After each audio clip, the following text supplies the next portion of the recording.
This is RichardSage, everyone. He just recently beat his own record in Ocarina of Time Defeat Ganon category. All right, we're gonna start very, very simple, and I know I already asked you this question, so you're gonna have to repeat it. But No the problem. alias RichardSage, I think it's very, very cool. Where does it come from? Okay, good question, and I had more time to reflect on it. So, my real name is Fu. It's Vietnamese. Fu translates to rich. All right, so it's the Oh, English version of my name. So that's actually a more uh, better way to describe it. And also, many years ago, I had a friend, an entrepreneur. He just gave me this like very basic advice, like just his perspective on things. We're talking at like midnight. We're out having drinks, and he said to me, we're talking about emails and emailing each other and stuff. And he goes, honestly, I just respond more, to English names, to Western names. It's a bit of a bias. And he goes, I wouldn't assume, like, I would assume that other people would also be thinking that way too. So back then, we used to like make little websites. We used to write blog posts, and ideally, you want to use like an alias when you're writing blog posts because things on the internet can always be traced back to you. It's just a safety right, precaution. of You don't course. want to be doxxed. You know what I mean? Like that's you got to protect yourself as much as you can. If you're an internet personality, if you're a content creator, you don't want to be posting your address and where you live and your phone number like all across the internet. You got to protect yourself. So from many years ago, I always used like that name. And then back in 2017, when I first started using Twitch, I was watching this streamer, Skater, who actually inspired me to start streaming. And I went to go type in his chat, and it said, "You need to create an account." So I'm like, all right, I'll use the RichardSage name. I'll go ahead. And that's where it all started, really. And that's when I just started watching a lot of Twitch. And I'm like, you know what? This is pretty cool. I think I'm gonna get into it. And here we are 4 years later. Awesome. I mean, that's a really good story. I think everyone has. It seems like a bunch of people don't. Most people like there's a little bit of a story behind the name. It's not like they just like decide to stream one day on Twitch and it's like, oh, I gotta come up with a name. I'm just gonna do this one. There's always kind of like this. Weather had a really funny story about how he's really tall, and so people always ask him, "Oh, how's the weather up there?" as like a tall guy Yeah, joke. he is very tall. We actually met in 2019. So I've known him since 2017 on Twitch. And I flew to America in 2019 for Summer Games Dunkirk 2019. And so I've actually seen him in person, and he's very tall. Yeah, you were with you were on the panel for the Torje run, right? Yes, Torje's 80% run. That was actually pretty cool because it was listed as a bonus run. So they actually had to meet a donation incentive before that run could go through. And the donation incentive back then was 300,000, I believe. And Wow. it was the final incentive. So when we knew that it was going to be an incentive run, there was a chance that it may not have gotten in. But typically with GDQ and like there's a lot of hype around it, we had a really good feeling it was going to be met. And it got met within like there's a time period where it has to be met before it actually goes live or not, and it got absolutely smashed within like a number of days. Like it surpassed the 300,000 requirement, and we knew right away we were in. So we did the rehearsals, me, Weather, GNS, Torje, and we just went for it. What was it like to be in that kind of environment? I mean, I remember watching that video and like seeing the crowd, and obviously, I mean, the pressure on Torje. I mean, you can imagine. But what was it like to kind of like be on the panel for that and like introduce yourself and just be a part of that? Like it was a huge event, and Yeah, GDQ is a big thing. it was massive. So that's a great question. I can tell you from my experience that watching the stream versus actually being there is completely different. Like when you watch a live stream on Twitch or wherever live streams are being presented across the world, there's a certain atmosphere that you don't see until you're actually there. So from my point of view, right, we're on the couch at the front, and behind us there are hundreds and hundreds of people sitting down, not only sitting down, but people standing on the sides too. So we Yeah. had a full auditorium of people from packed from top to end. Not only that, but here's another thing. When you're commentating, you also hear your voice echo behind you through the speakers. So I could Right. also hear myself talking too, and Torch talking, and the video game, and the audience behind me. So what was it like? It was surreal. That's one thing I can say. Like I can backtrack to when I first found Twitch and I first started watching live streams to then be there on the couch commentating on the world records. At the time, Torjes had the world record. What commentating is run. And it was Yeah. phenomenal because I'm like, I used to be just such, very new to this. And here I am now on the couch, like with, glitches and stuff, who's been a pioneer, finding glitches for the last 10 years. Weather up there, who's also now contending for world record. And at the time, I was contending for a world record too. It was great, and also just being right behind Torje, just supporting him, commentating his run, Legend. because he was also another person who inspired me. So yeah, it's a surreal experience. I would say that if you ever have the chance to go to a live event, you should, because what you think you see on the stream is just a glimpse of what's really going on, and the energy level, the atmosphere is on a whole different level. Like the whole room is buzzing while everyone's there. I'm telling you, from top to end, outside the auditorium, there's this extra level of energy inside the actual stream room that when you're there, you feel it. Damn, that's awesome. Yeah, I really want to go to an event, even if it's not GDQ. Like, I've been really wanting to go to PAX East or something like that. Like any kind of like gaming convention, or like obviously COVID. It's been hard to kind of to line those things up and plan for those things. So you're talking about, going from point A to point B, and all of a sudden you're on the couch commentating the world record run, with hundreds of people behind you. How old were you? When was the first time that you got a copy of Ocarina of Time? Ocarina of Time, I actually have my copy ready. Really? Yep, ready. Oh, so I'm from nice. Australia, and we have the gold cart. Obviously, there's a bit of green screen That's happening right beautiful. now. Yeah, so this is the gold cart, the European version. This was released in Australia in 1998. And how old was I? I would have been about 7, because I'm turning 30 soon. So yeah, I'm 29 right now. So Ocarina of Time was released in 1998. So yeah, so about 7 years old when we first got the game. We got it on release on the day with Mario 64. Oh, that's amazing. So you've been playing for over 20 years, this game.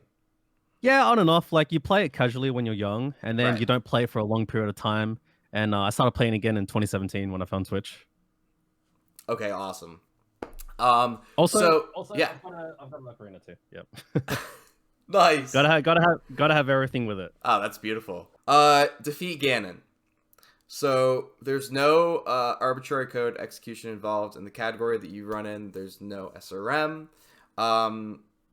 This is easily one of the most popular categories. Maybe right now the most popular category. I mean, you could argue for some of the other main categories, but first of all, to have the record at 1649, and then now you just set it at 1644. Yes.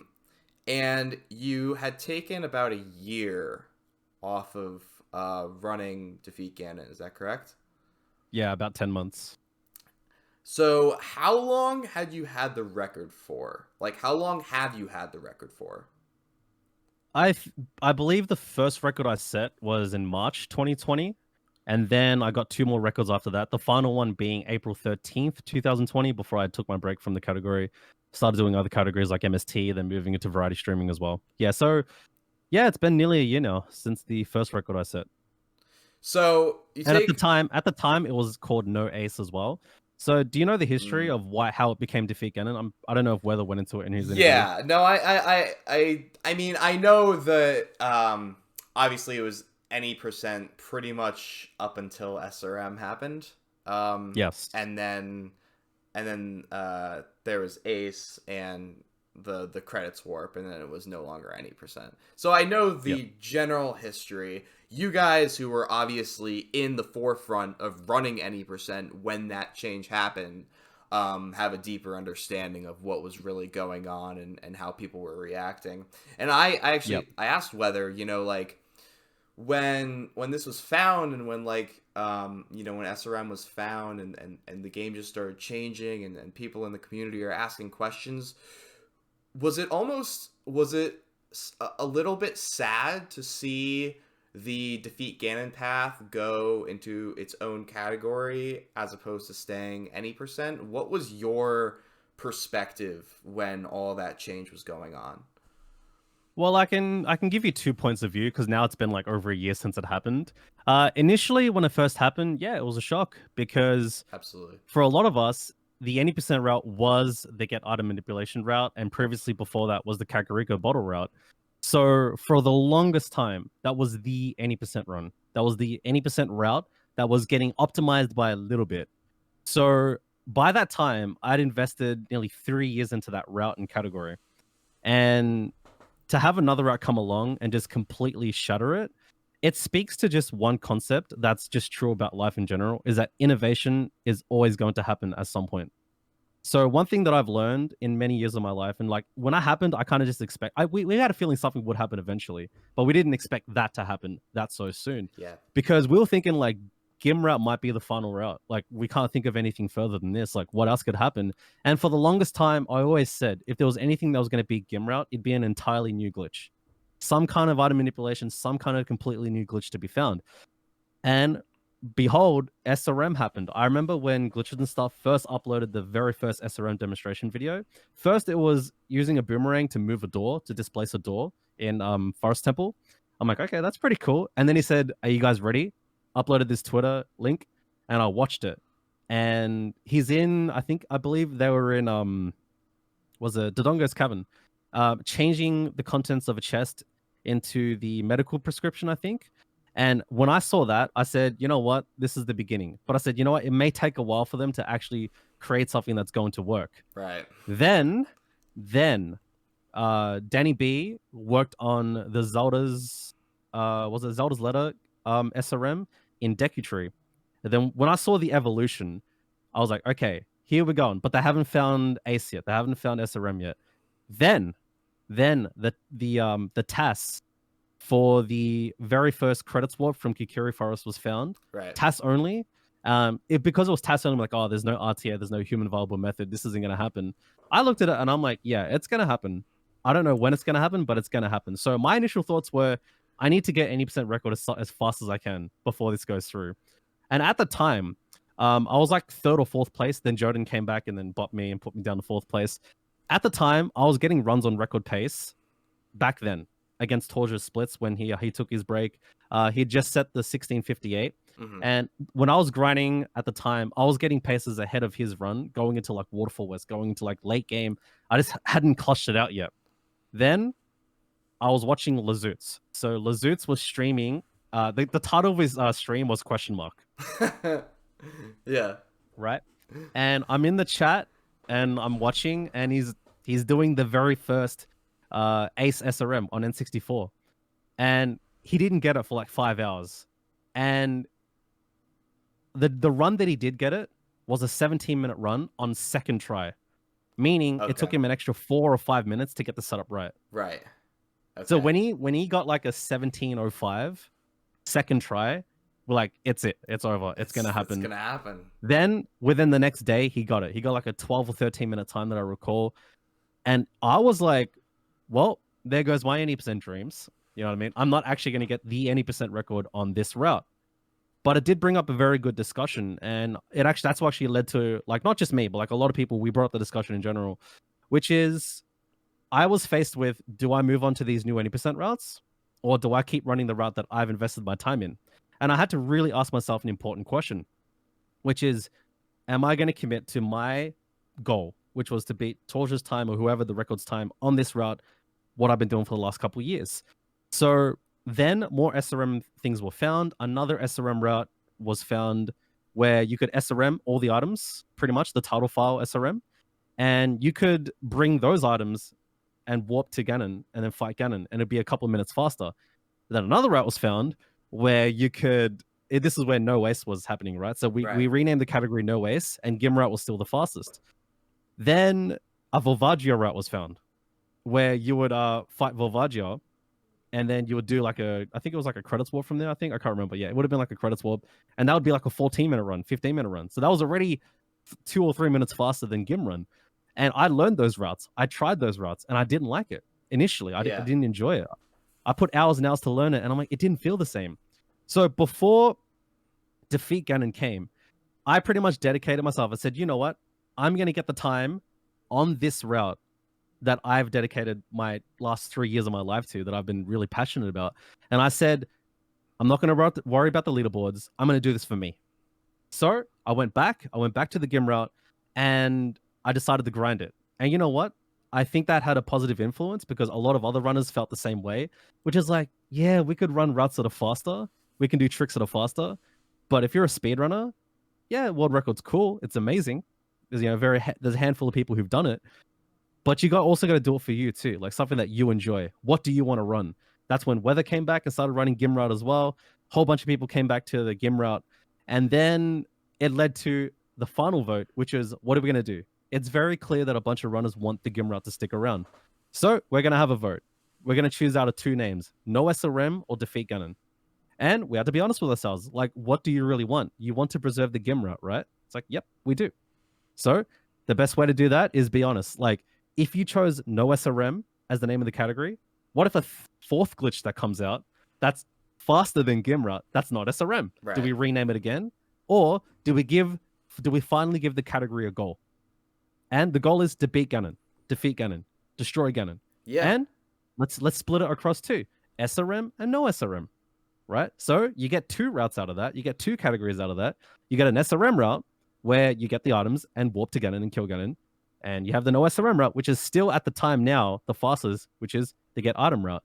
So how I feel now, a year later, I think it worked out perfectly fine. What ended up happening was not only did Defeat Ganon get split, but a lot of other categories got too. There's a No SRM and an SRM for 100% for all dungeons. And we now have more options for people to run what they want and what they enjoy. If you want to do SRM, you can do SRM. If you don't want to do SRM, there's an option for you too, and there's more world records to be held. I think it's cool that and not just Ocarina of Time, but there are other Zelda games as well that are expanding in terms of categories, and a lot of people don't like it. There's definitely you know people who don't necessarily like a lot of category extensions, especially, and memes are a different thing, but you know, some people think that certain filters or categories are unnecessary, but you know, besides all that, I mean, it is so cool. I think it's the best. I think it's my favorite category. I run it I would say I run it casually. I've been watching. I've been seeing your clips of you doing Wes's from. Yeah, so I run Zora's on River. So. I run on an emulator, so I do Kakariko route, and it's fun. I love it. I've been playing. I got the game when I was 5, and I've been playing for 17 years now, or 18 years now, and you know, I just think that, you know, the 6-year-old me who first had to beat the game with my brother and my dad, and it took us a year and a half, and you know, now being able to do the game in, you know, less than 25 minutes, it's like, I mean, it's crazy, right? It's not necessarily that. I mean, it was so, like, the first time I did a sub 30, it was like, oh my gosh, and I actually have a very like deep connection with Ocarina of Time since I played it when I was so young. Did you really like mold with the game and like feel like this might be something that I play a lot of and like feel kind of a connection, or was it something that you got when you were young and then back in 2017 you really started getting into it in terms of speedrunning? That's a pretty good question. I would say I've played it on and off all throughout like my childhood and teenage days. Yeah, it was always like a special game. Like, I'm a big gamer at heart. Like, I really love RPGs. I love Super Nintendo games specifically. Big fan of Super Nintendo games. I love RPGs, games like Lufia 2, Secret of Mana, Chrono Trigger. Like, you're very like real classic RPGs, Final Fantasy. But Ocarina of Time, this game here, always had a special place with me, you know. I played it multiple times, played it through, did fishing, you know, like for hours and hours and hours trying to catch the Hylian Loach. You know, when you find the secret bait on the side, yeah, and you're like, oh my god, this is so the lure. Yeah, so I always loved the game, and I guess like what got me into speedrunning and Twitch is probably what you're interested in, right? Like, how did I actually get to that point? Sure, I'll share the story. So I actually love this story because like now that I've got more years to add on to it to talk about. So over the years, I was always interested in Ocarina of Time. I'd always look at YouTube videos. And many years ago, I'd say about 2013, 2014, I went onto YouTube and I typed in like how the fastest person to beat Ocarina of Time or something, right? And at the time, Runner Guy's 100% GDQ run, 2013 run, was on YouTube, and I watched it. And it's like 100% in like under 6 hours. I'm like, no way. Like, wow. And it's like, wow, how can you beat 100% of the game in under 6 hours? And I watched it. I'm like, this is absolutely insane. Then I said to myself, if that's 100%, then what else is there? And at the time, it was Narcissa's 1810, which was on YouTube. The commentary I was run, in that stream. It. I was in that You stream. were in that stream? Dude, and that's insane. I'm so grateful. It was one of the best things I've experienced in speedrunning ever. It was amazing. Dude, that's insane. There's only like so many people that can say they were actually there. And yeah, I watched that commentary run, and like, it was like, this is it. Like, this is, the game's never going to be beaten like this ever again. It's like 2014. I'm watching it on YouTube, right? Yep. Then for a number of years, I wasn't really looking at it. Like, I just went away. At the time, I didn't even go on Twitch back then. So I just saw the YouTube video. I'm like, oh, this is cool. Now, we fast forward to the beginning of 2017. And it was like New Year's, a couple days after New Year's. I remember being in my backyard and I looked up at the sky and I just said to myself, like, I always make wishes at the start of the year, like New Year's resolutions and goals. I said to myself two things. I want to try something new and I want to make new friends. That's just something I said to myself, 2017, right? And I remember going back onto YouTube and for some reason it popped in my mind. I'm like, oh, is the 1810 still the fastest run? I don't know why. So I typed it on YouTube and it wasn't. It's been beaten. Yeah. And I'm like, by who? And I looked up what is the world record now, and it was by Torje, which was 1713. I'm like 1713. So in the last couple of years, it's now been improved and beaten. There's another person who's beaten it by a full minute. How's this possible? Went onto the YouTube video and I watched it. I'm like, this is insane. Then on the side, I saw Skater's 1715 run. So second place. I'm like, oh, this is the second place person. They were only 2 seconds apart. I watched that run too. And I'm watching, I'm like, they're talking to people. At the time, I didn't know what Twitch was. Right. Like, I'm watching the video. I'm like, who are they talking to? Like, I thought this was like a local recording. Like, they're just playing on their computer or a console or something. Right. And I realized they're talking to someone while they're playing. I'm like, this has to be live. So I went to the descriptions of both their videos. And it was, watch me live at twitch.tv/Torje/Skater. So I went onto the Twitch and neither of them were live because I'm from Australia, right? So they're both offline. I'm like, oh, damn. So for the next week, every day, I just kept going back to those two links. And one day, Skater was live. Yeah. He was live. He was doing world record attempts. There was like over 100 people in his chat. And I'm watching for about 30 minutes. I haven't made an account yet. I'm just watching, right? And it looks really fun. They're doing these emotes like PogChamp, Kappa, OPOP. I have no idea what's going on, by the way. Never used Twitch before. So I'm watching and I'm like, I got to say something to this guy. I went to go type in the chat. It says you need to make an account. That goes back to the first question. I made the RichardSage account. The only reason why I made my Twitch account was to say hi to this guy. I wasn't planning on being a streamer. I wasn't planning on being a speedrunner. I wasn't planning on getting world record. Back then, I was just a viewer. He was very, very curious.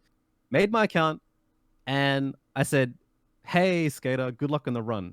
I'll never, ever forget this feeling. 10 seconds later, he looks at his chat and he says, hey, Richard, thank you so much. And I remember just stepping back. I stood up and I'm like, what is this website? This guy just talked to me. And I've never experienced anything like that. A live interaction platform. I'm always used to YouTube, Netflix, these different websites. But I just typed in his chat. And like 10, 15 seconds later, he just said hi to me. I'm like, what? I remember watching for 5 hours straight. Oh, really? The entire stream. Besides going to the bathroom and like having food, I was hooked the whole time. Hooked into this Skater stream. Absolutely 5 hooked. hours. And I'd never experienced anything like that. So that was my first Twitch experience. And he started streaming at the same time every day, which is about 1 p.m. my time, around this time now, actually. And I'm like, all right, I can watch this guy. And I'm watching him every day for like a week straight. And then one day he's about to end his stream and he goes, does anyone want to play poker? Like, and he's asking the chat. Yeah. And I'm sitting there going, I've got to say yes. I'm like, yeah, I want to play. So he follows me and he sends me his Skype name. So we had each other on Skype. Right. And then after he ends his stream, 5 minutes later, I'm on a Skype call with this guy. And I'm like, dude, I was just watching you live. Like, now I'm here talking to you. He's like, yeah, let's play. And like, it was me, him, and another streamer now. He's one of my really good friends on Twitch, Schnaff, music streamer.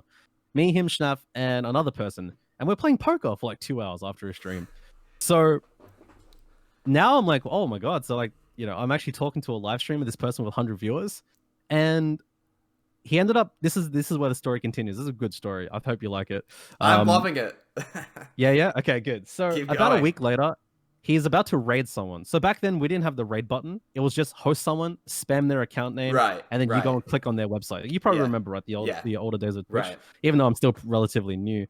But yeah, so he ended up raiding this my friend Kyle, one of my absolute best friends I've now known for years. My very first friend, because I went to his stream as well, and like he had one viewer playing Banjo-Kazooie, and I'm hanging out in his stream for like 5 hours. And he raids that guy. So he raids my friend Kyle. And we chose pizza emote as like our raid emote. And this Kyle guy was really cool. Now, I was at work like a following day. I was having lunch and Kyle was streaming. I went to Kyle's stream, I'm hanging out, and I started asking him questions. And I think questions are very good if you want to get into things. So I asked him, so how do you stream? How do you play? He's playing Zelda now this day. He's doing speedrunning. I'm like, oh, you do speedruns too? He's like, yeah. He says, "Oh, I use a May Flash adapter. I have a GameCube controller. I have Project 64. I'm running an emulator." And I'm like, I got to give this a try. So I'm like, all right.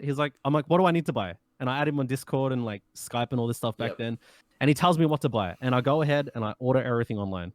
Within the next 2 weeks, I had everything I needed. I had a May Flash controller. I had a GameCube controller. And I'm like, I'm going to give this a try.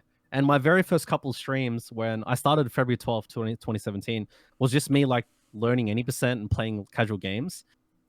Then speedrunners started coming to my chat. So I had about 5 viewers at the time. I was a very new person, and they started helping me.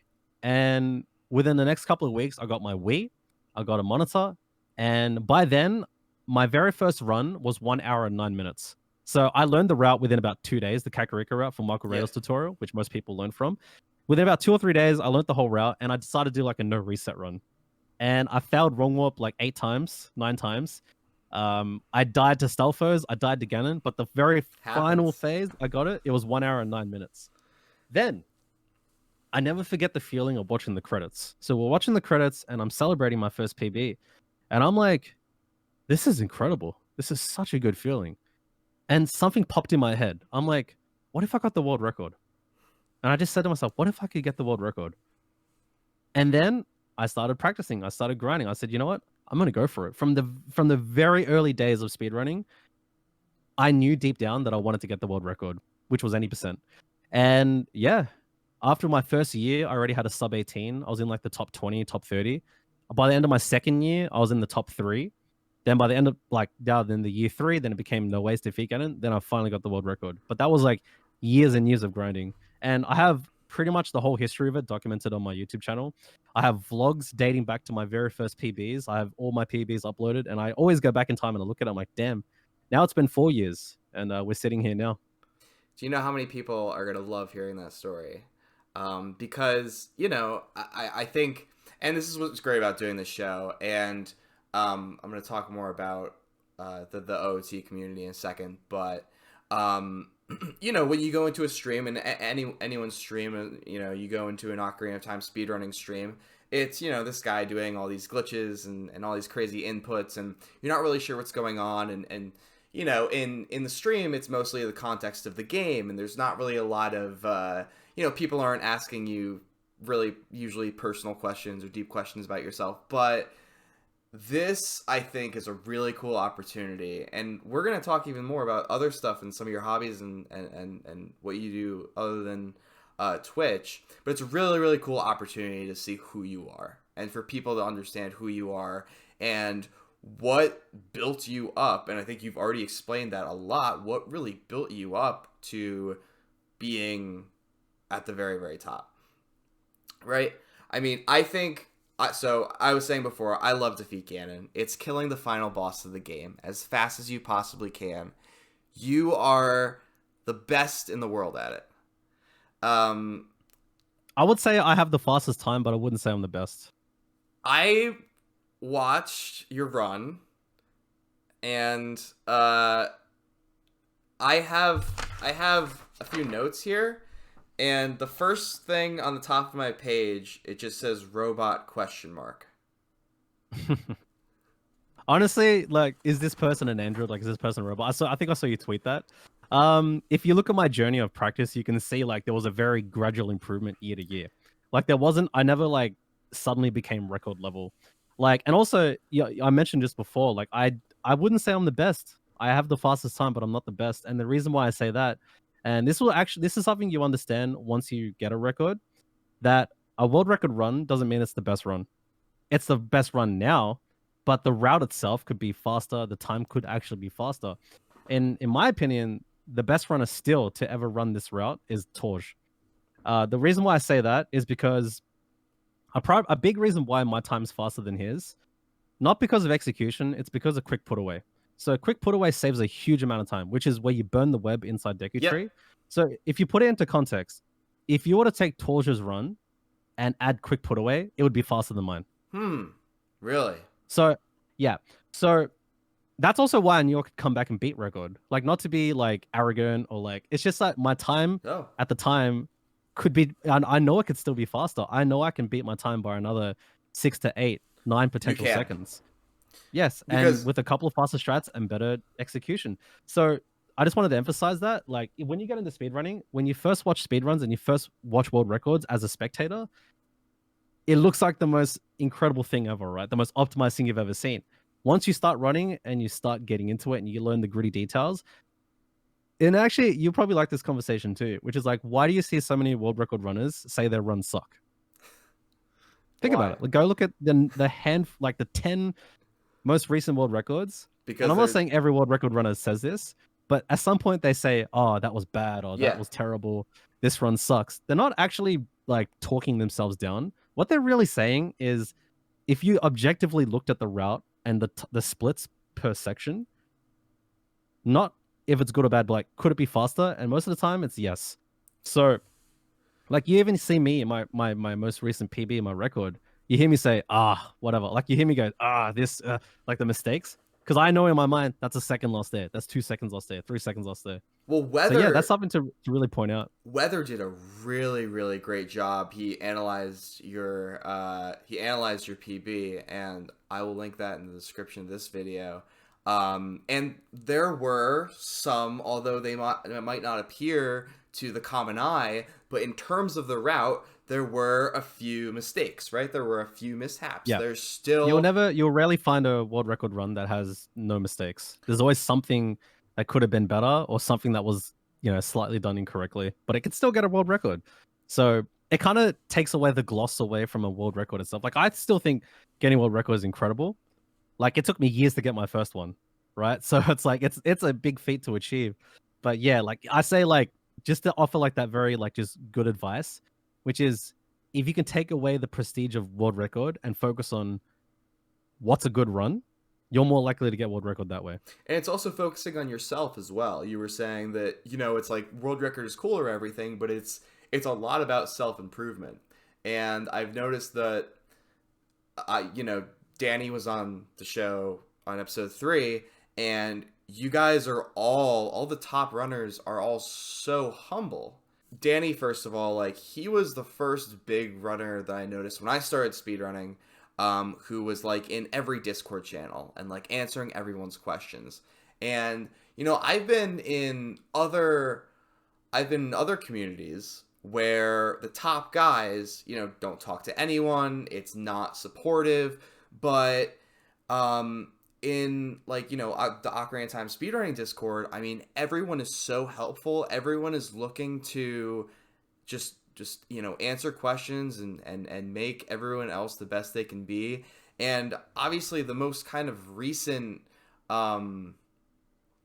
display of sportsmanship, it really is sportsmanship in the community, was, I think, really Weather is having this stretch of trying to chase your record, and you guys are so friendly and supportive to each other about it.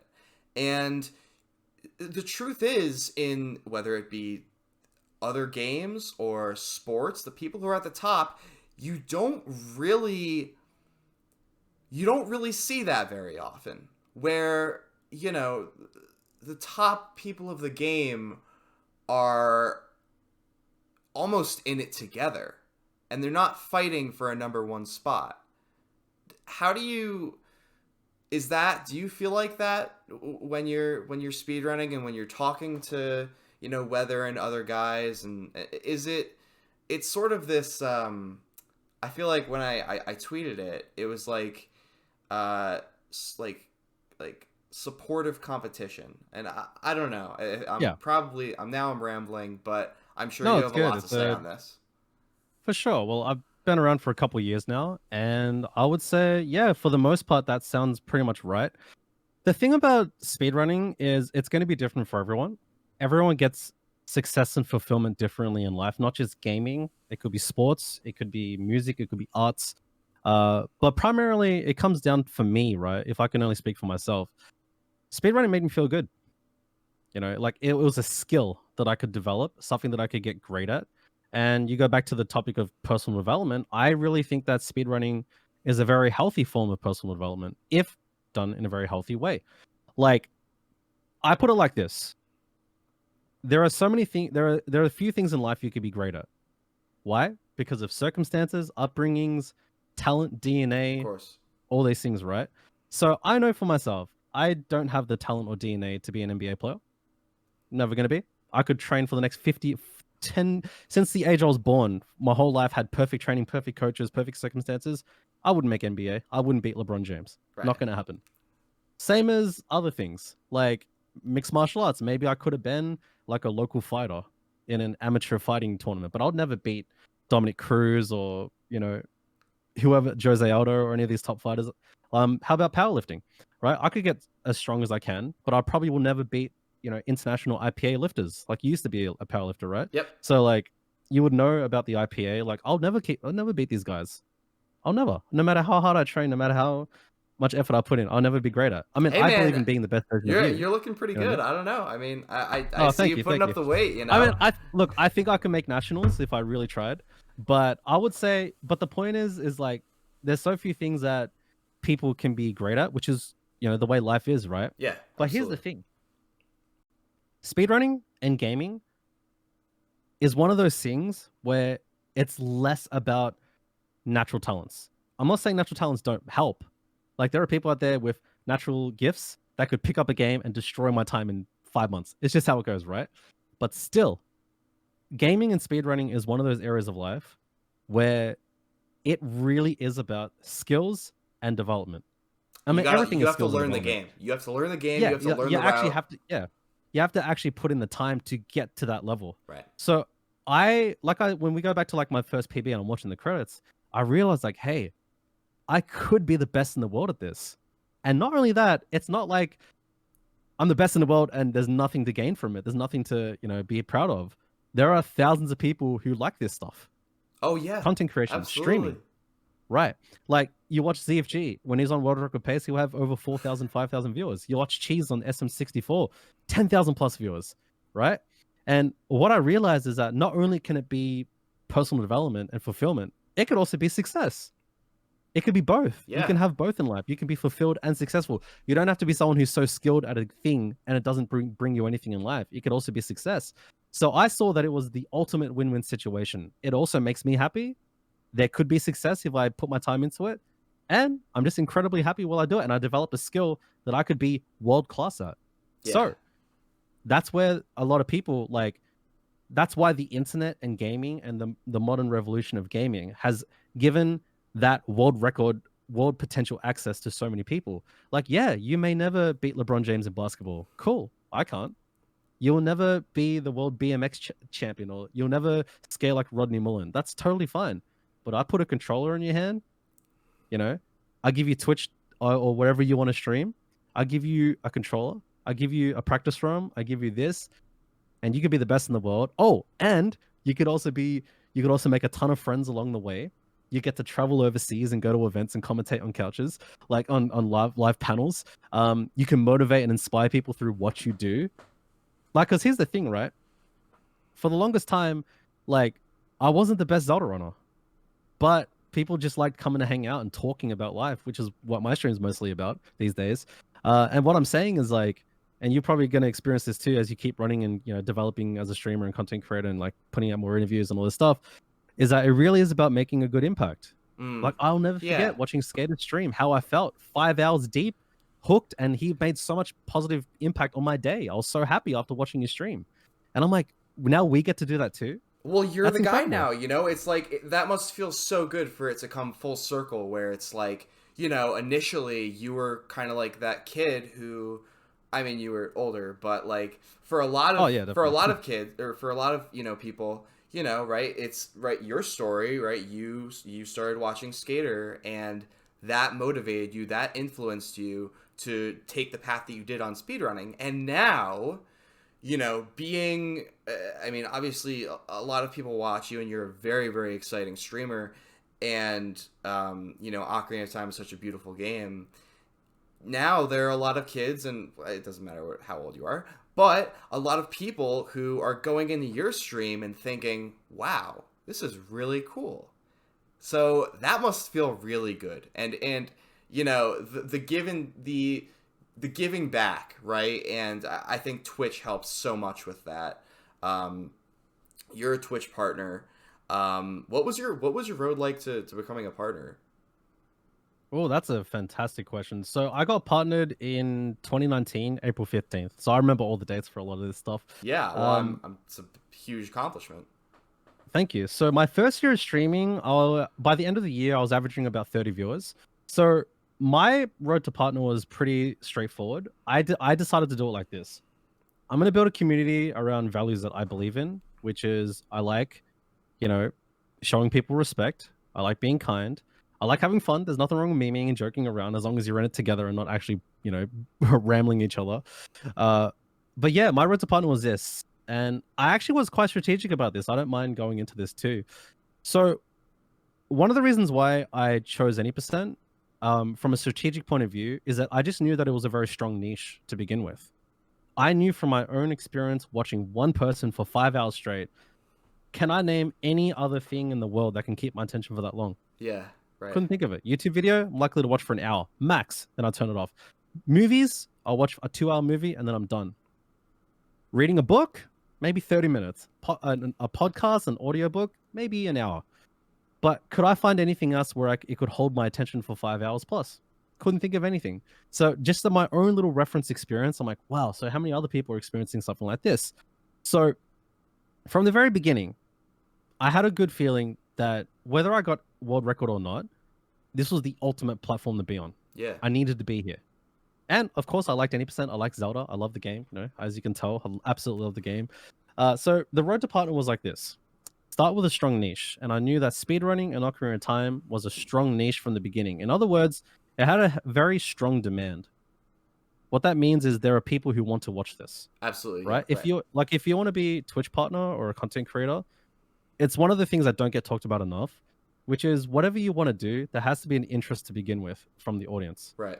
Like if I chose to get world record in another game that didn't have as strong as a niche, and maybe the max viewership was like 13 right. for the entire category, it didn't matter how hard I worked, how passionate I was, how many vlogs I made, how many YouTube videos I made, how many Snapchats and Instagrams I posted.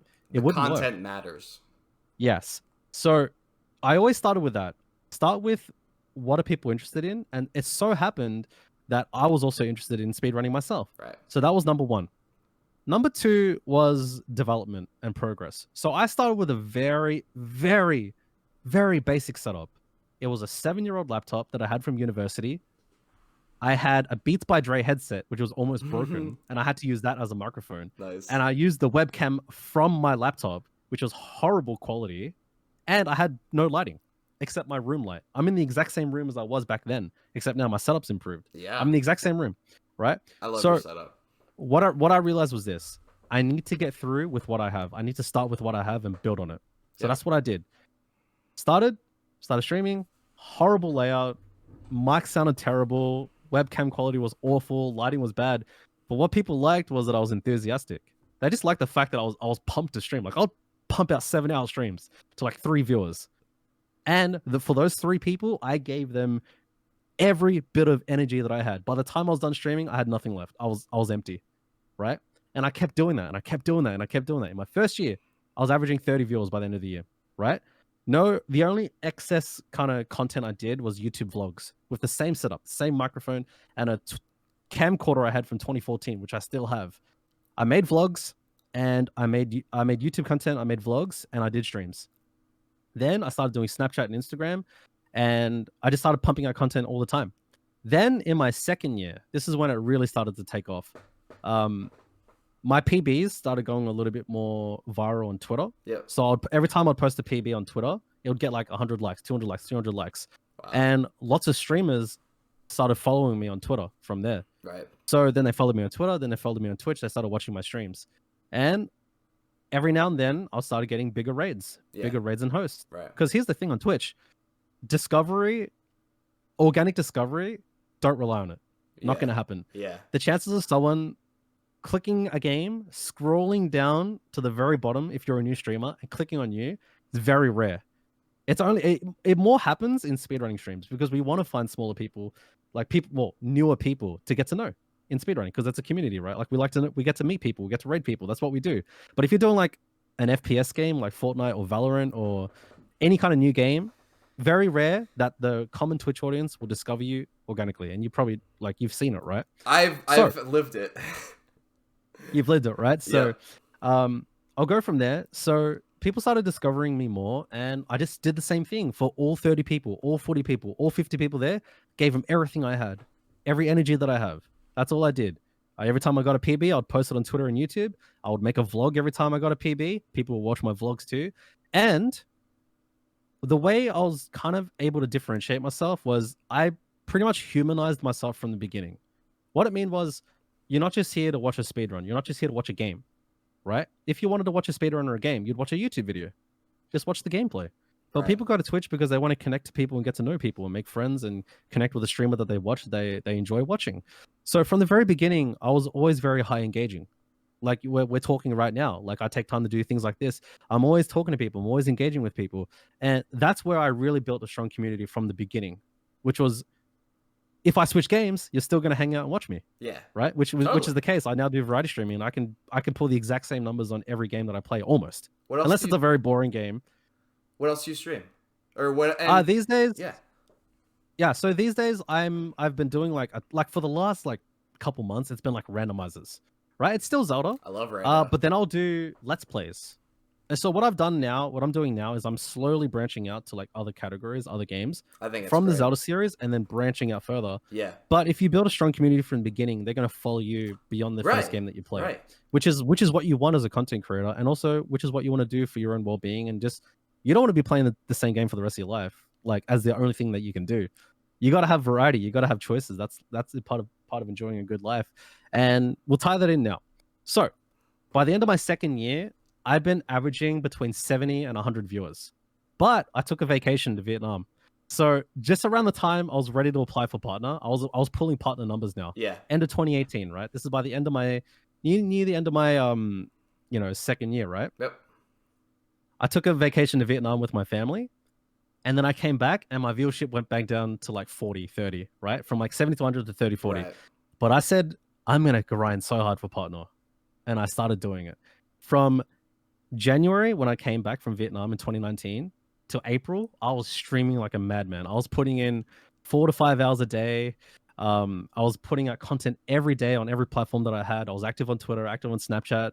I was putting out vlogs. And by April, was it 15th, 2019, I applied for partner about a week before that, by the beginning of April. And a week later, I got the invitation email and I got partnered. And in April coming up, it'll be 2 years since I've gotten partner. So that's where it all started. It started with a strong niche. Pick a strong niche that you're interested in, that you genuinely want to run. Has to be something that has a strong audience interest, and your interest that match equally. Then you got to create a lot of content, good content. Then you got to grind. And that's how I did it. And my stream continues to grow that same way. That's so incredibly informative for anyone going for partner or just any huge goal in general. I mean,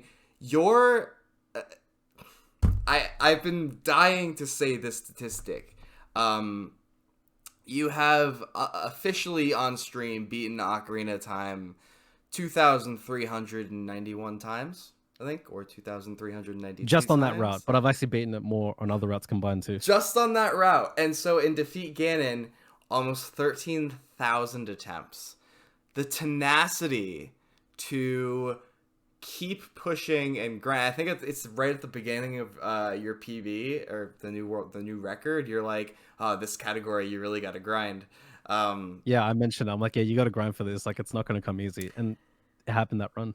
And it's you just have such incredible tenacity, and it's not just with the 13,000 attempts. It's how you planned and you fought and how determined you were to get what you want, to get partner. Because this was really what you wanted to do. You loved Ocarina of Time, you loved speedrunning, and you knew there was an interest, and you put it all together, and you found the balance that you wanted. Yeah, which is incredible. And I will say this: the reason why I was able to plan so well, it comes from other areas of life, like other areas of experience, which is what you're interested in, and we can go into that. So long before I got into Twitch, I've been a competitive pool player for the last 10 years. One of the best in my state, one of the best in the country. Not just to brag, but just to like give some just like context, which is like I've done competitive things before Twitch. I've done competitive things before speedrunning. And I've experienced success in other areas of life that I could bring to the table.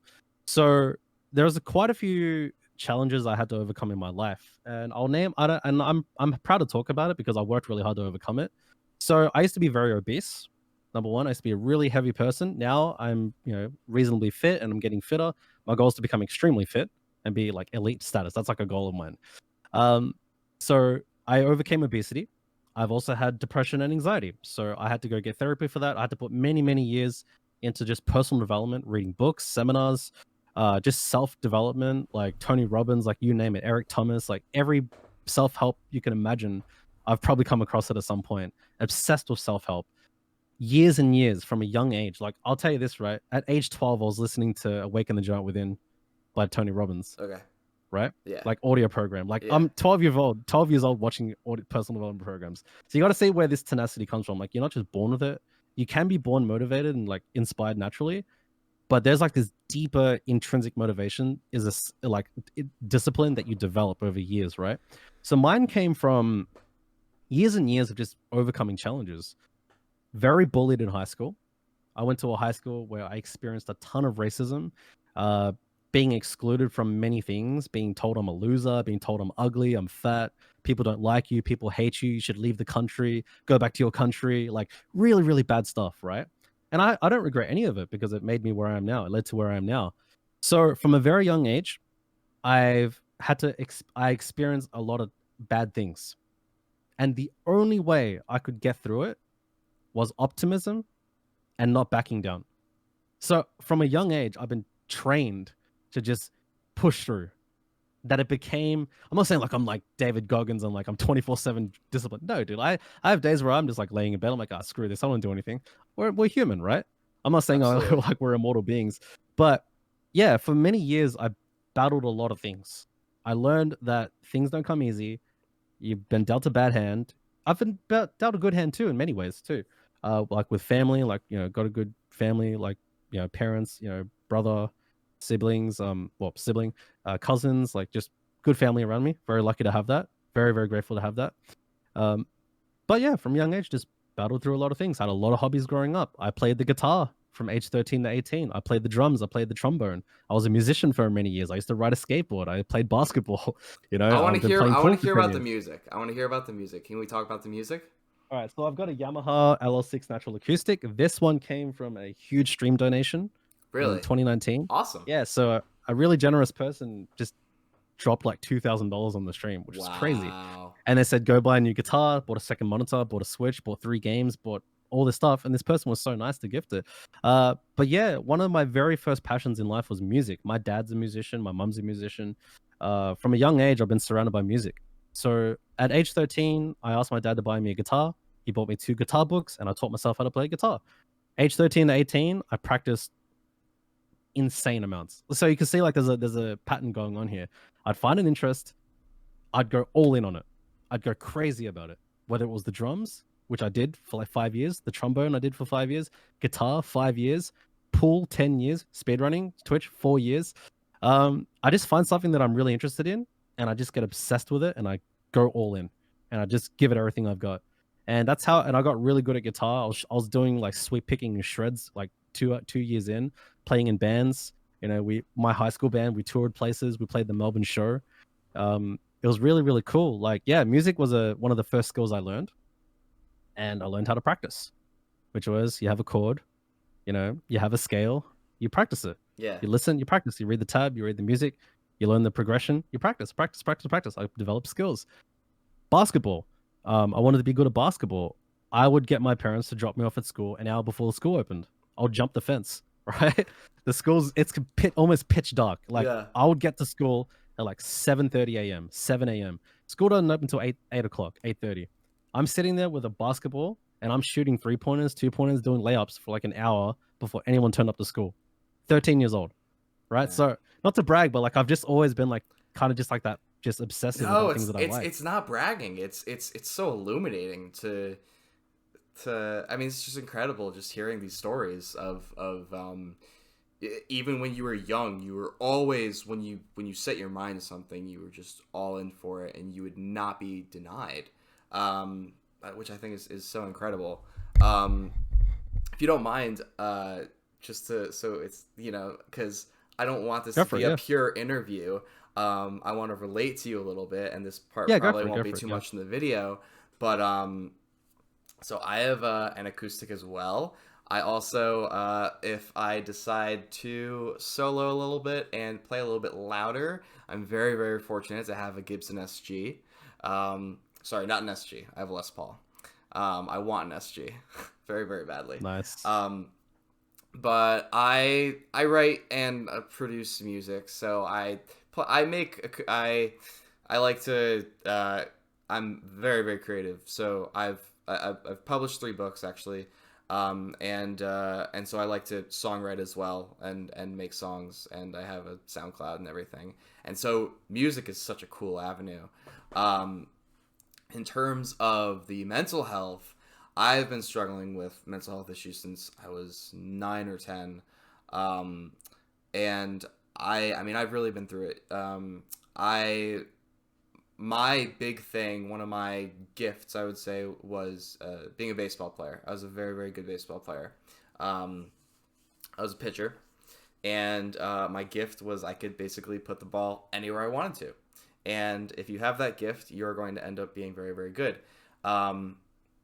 Got to college, and I was recruited to play in college, but but I ended up getting so anxious that I ended up leaving school actually, and that was so devastating for me. So, when you talk about overcoming obstacles and very, very difficult obstacles, and I think mental health obstacles are, arguably maybe the toughest when we really look back at it.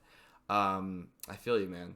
And Yeah, and I obviously, bet if I'd ask you something, would you say, do you have any regrets about going through those things? no, I don't, because I love being able to help people with what because I've been through a vast variety of different kinds of anxieties and different kinds of depressions.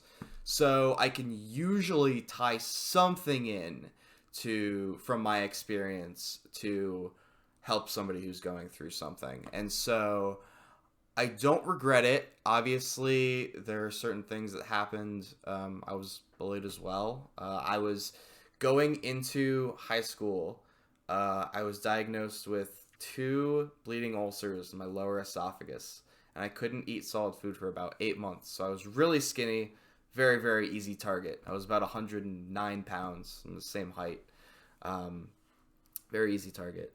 So, and I think also through the the strong emotional things I've been through, relationships, mental health issues, panic attacks, experiences, that actually helps me a lot with lifting.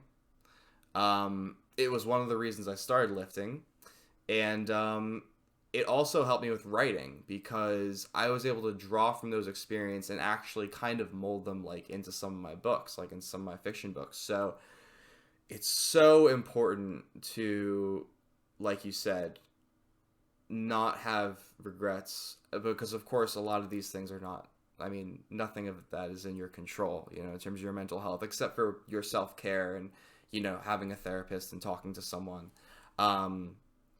And obviously I don't want to get too into it, and I want to continue with the conversation, but obviously, dude, if you ever need someone to talk to, I am definitely here for you, man. Yeah, I feel that. I feel that.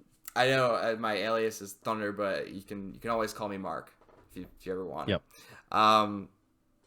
Anyways, No, all right. thanks for sharing that. I bet a lot of your viewers No, would get to know you better too, because you're interviewing a lot of people. But how often do people ask you the same questions?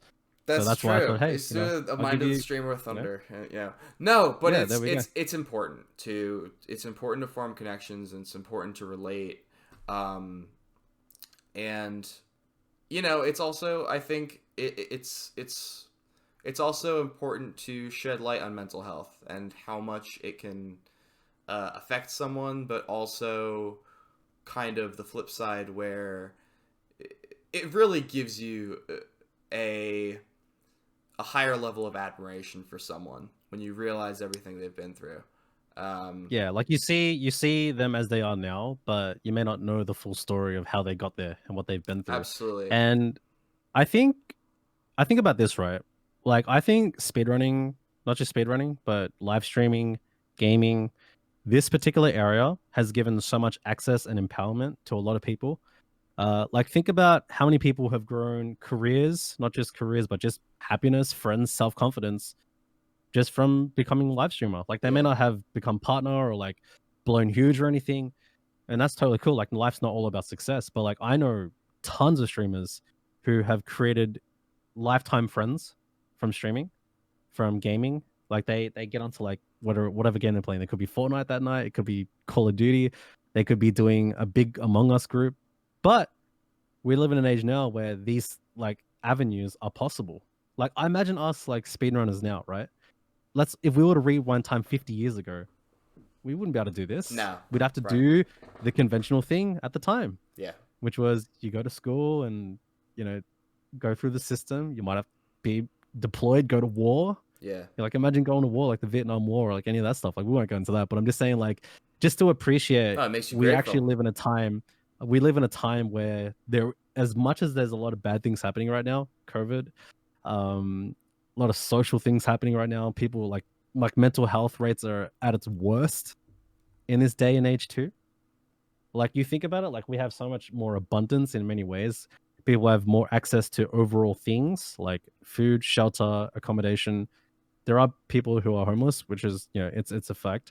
But if you were to compare statistics to back then, living circumstances are so much better now in Western worlds, but our rates of mental just battles are much higher. Absolutely. And that's and the reason why I talk about that is because it's true. And I went and got therapy, which was a big turning point in my life.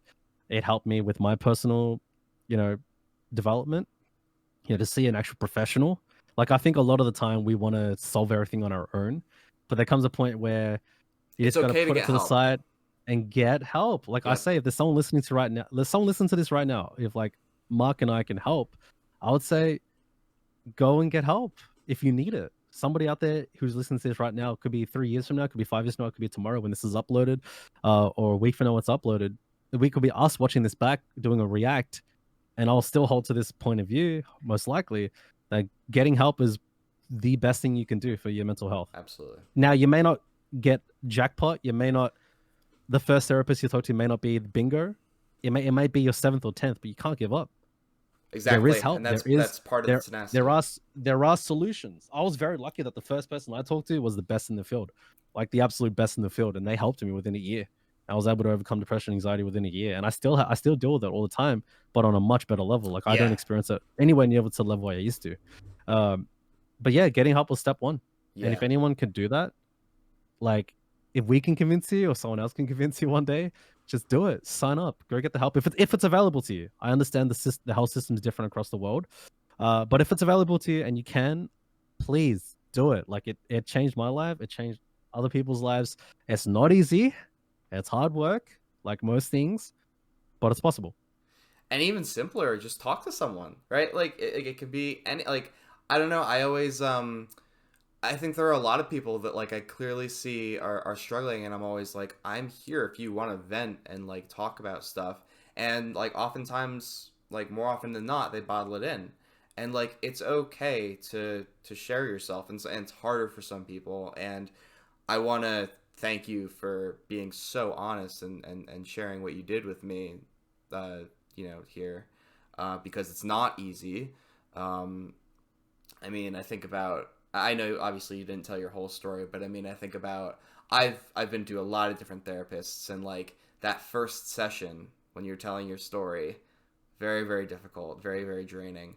But oh my gosh, that was such a great segment. I didn't even, oh my gosh, I mean, going into this interview, I did not interview, but that was so powerful. Thank you. I mean, yeah, you're welcome. You're such an incredible person, and so I try my best. let's take a break from OOT, and we can go back to talking about OOT. And by the way, if at any point you feel like you're done, because we have been talking for a while, but I'm cool. That's good. You want to keep going. So we're talking about self growth, right, and self improvement. So, Yeah. so you talked a My little bit obsession about since I was a young age. Absolutely so you, obsessed. so you talk a little bit about music. You talked about getting really trying to get into shape. Um, so okay, so is there anything else that you do that you feel like really helps with your self improvement, or you can also go off of, if you want to talk more about lifting or more about music, you can. Oh, for sure, But for sure, for go sure. for it. So you want to know like what do I do to self improve in general?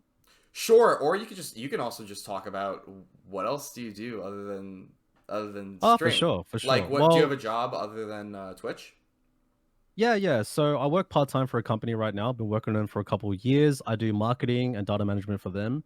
So Okay, cool. I got 2 degrees. I've got a Bachelor of Health Sciences and a Master of Health Information Management. Wow, I can sum it nice. up in one sentence. It's the business side of health. Okay, So the business side of health. There is always a business side to everything. great. If you go to the hospital, you'll notice you'll go to see, if let's say you get admitted into a hospital, you have to go to the emergency department. You'll usually see a nurse who gets your details. It's called a triage nurse, right? All that information has to go somewhere and get sorted. Right, yeah. And like a doctor pulls out a sheet and they know everything about you. That sheet doesn't come out of nowhere, That's you. right? That's an entire system built around that. Yeah. Yeah. So that's what I was trained in. That's what I studied. And Okay, the cool. biggest skills I picked, yeah. So that the biggest skills I pulled out of that was understanding data and managing data. Right. So my first full-time job out of university, I worked in cancer research as a patient recruiter for studies. Oh, So we awesome. would recruit patients into studies by communicating with them, inviting them to studies, and I had to manage all that data. After that, I moved into part-time work, and I took those same skills into the private sector, where I then now still do this part-time while I now have a more successful stream. I do data management, marketing, and sales for that company with the same skill set that I learned from university, and I take that same skill set into my streaming. So that, and being able to look at my metrics, my information, and understand it and make decisions from it, because that's where a lot of things happen. Like when you make decisions in general, you need information. You need to be able to understand that information and make the best, reasonable decisions that you can make. So one example of that is, what time do you stream? Right? There's a very, very good thing you can do. Like, you could go to Twitch metrics, you can plug in your username, Right. and you can figure out when your peak time is. Yeah. What point of the stream do viewers leave? What point of the streams do viewers stay? What point of the, and what time do you get rated? What time do you not get rated? And you could just, with 10 minutes of just data analysis, you can make a better decision on what time you stream based on your lifestyle. All right, I think I You know what I'm can, gonna be doing tomorrow. yeah. So I can give you guys some practical things right now. So, yeah. So I studied that through university. I still have I took my master's degree. From 2017 till now, I've been working part time in streaming, and now the stream's grown to a size where I can stream full time. I wouldn't say I'm like super rich or anything, but it's continuing to grow, and my goal is to continue to grow it, become a full brand. You know, I'd love to become like a writer or a speaker in the future. I believe if you're going to be a writer or a speaker, you should have credentials to your name. Like, I don't want to be like a young hotshot life coach on Instagram. I just don't. Like, I just, not to judge people. People can do what they want. They can make ebooks, they can sell courses, they can do what they want. But if I'm going to do it, I'm going to do it from a place of earned credentials, which is, I want to have something that I can genuinely share, and the things that I've done. Yeah. That can be of help. I don't want to just talk about things that I've done. I want to actually have done it and then give that information. So for a long time, people have said you should be a life coach, you should be a speaker, should be a writer. I'm like, yes, just give me more time. I want to earn my credentials. I want to earn it. Then I'm going to do it. So in terms of so that's what I do at the moment. I still play pool. I actually took a 2-year retirement from pool. So early 2019, I retired from competitive pool. Barely picked up a pool cue in the last 2 years. Now, COVID has gotten better in Australia to the point where we can have a social life. We still follow protocols to minimize, things. We still have social distancing. We still wear masks. But our cases are pretty much zero. We're very lucky to have that. There's not many places in the world where you can say that. We don't have. I'm sorry to cut you off. No, because I know No, go for it. Go I for it. think everybody here is gonna be able to get the vaccine May 3rd. Our numbers are still pretty high, but they're going down. How have you guys dealt with it? In terms of vaccinations or the Yeah, actual. actually, vaccinations. So the vaccinations just arrived in our country. Okay. So they're gonna. I could be wrong. This is just what I understand. They're doing it in stages of priority. Right. So Yeah, that's how it is people who are here. more. Yeah. So they're doing a priority phase where I'll probably be one of the last people to get it because I'm younger. Right. I'm in a healthy place. Yeah. I'm Same. I'm in a safe location. Same. So yeah. So in terms of vaccinations, yeah, I'll be I'll be getting it by the end of the year for sure, most likely, as far as I understand. But yeah, we went into a huge lockdown recently. And that lasted a number of months. Mid last year, our state premier said, "We're locking you down. You have to stay within 5 kilometers of your household. You're not allowed to go to work unless you're an essential worker. Only one person can leave the house to go shopping at a time. You're only allowed outdoors for an hour for exercise. That's it." And we did that for months. Wow. And I'll tell you, by the time that lockdown ended, I hadn't seen a single friend in 10 months. Not a single friend. The only people I saw were family and coworkers. I didn't see a single friend from pre-lockdown to the end of the lockdown. I stuck to the social distancing like crazy. And that was a hard time. But guess what? During that entire time, guess what I was lucky to have? Twitch and Zelda. Twitch, Zelda, the internet. And I just focused on things that I could be grateful for. And I made the most of my situation. I streamed a ton. I created content a ton. I was very lucky that I invested into a home gym. I have a full home gym set that I work out in. Basically, I made my home situation as best as I could. Because here's the thing, right? That's what you should do in life in general. Like, your home should be the best place ever. Like, as much as you go out with friends and you go to dinners or whatever you do, night clubbing or any kind of social event, at the end of the day, there's no place like home if you can create that situation. So I did the best that I could over the years to create a home situation that's as best as possible. So yeah, we'll lock down during that time. And now the lockdown is pretty much, we're going through phases now where like life's becoming more normal. I've been competing in pool again and I'm playing better than I ever did. Nice. And I at the best I did in a state tournament was the final 16 of the Victorian state. So my state is Victoria. I made the final 16 and I lost to a Masters champion in that round. It's on YouTube, 2014. Really? Long time ago. Yeah, this is like 7 years ago. And I've also placed very high. I've won tons of competitions. And pool's a big obsession of mine. Now, personal development is something I'm extremely passionate about. And the reason why is because I went to something called a low social economic status school, SES school. It's an Australian term. I don't know if you guys use the same term in where you're from. Where you're from again? Yeah. So I'm from Connecticut. It's in the northeastern part of the U.S. Okay, so like northeast, kind of like top of East Coast, like that? Yes. Okay, yeah. So, okay, cool. That gives me more context so I can relate. I actually went to Boston in 2019, by the way. So I'm an hour and a half from Boston. There we go. So I wasn't too far from where you are.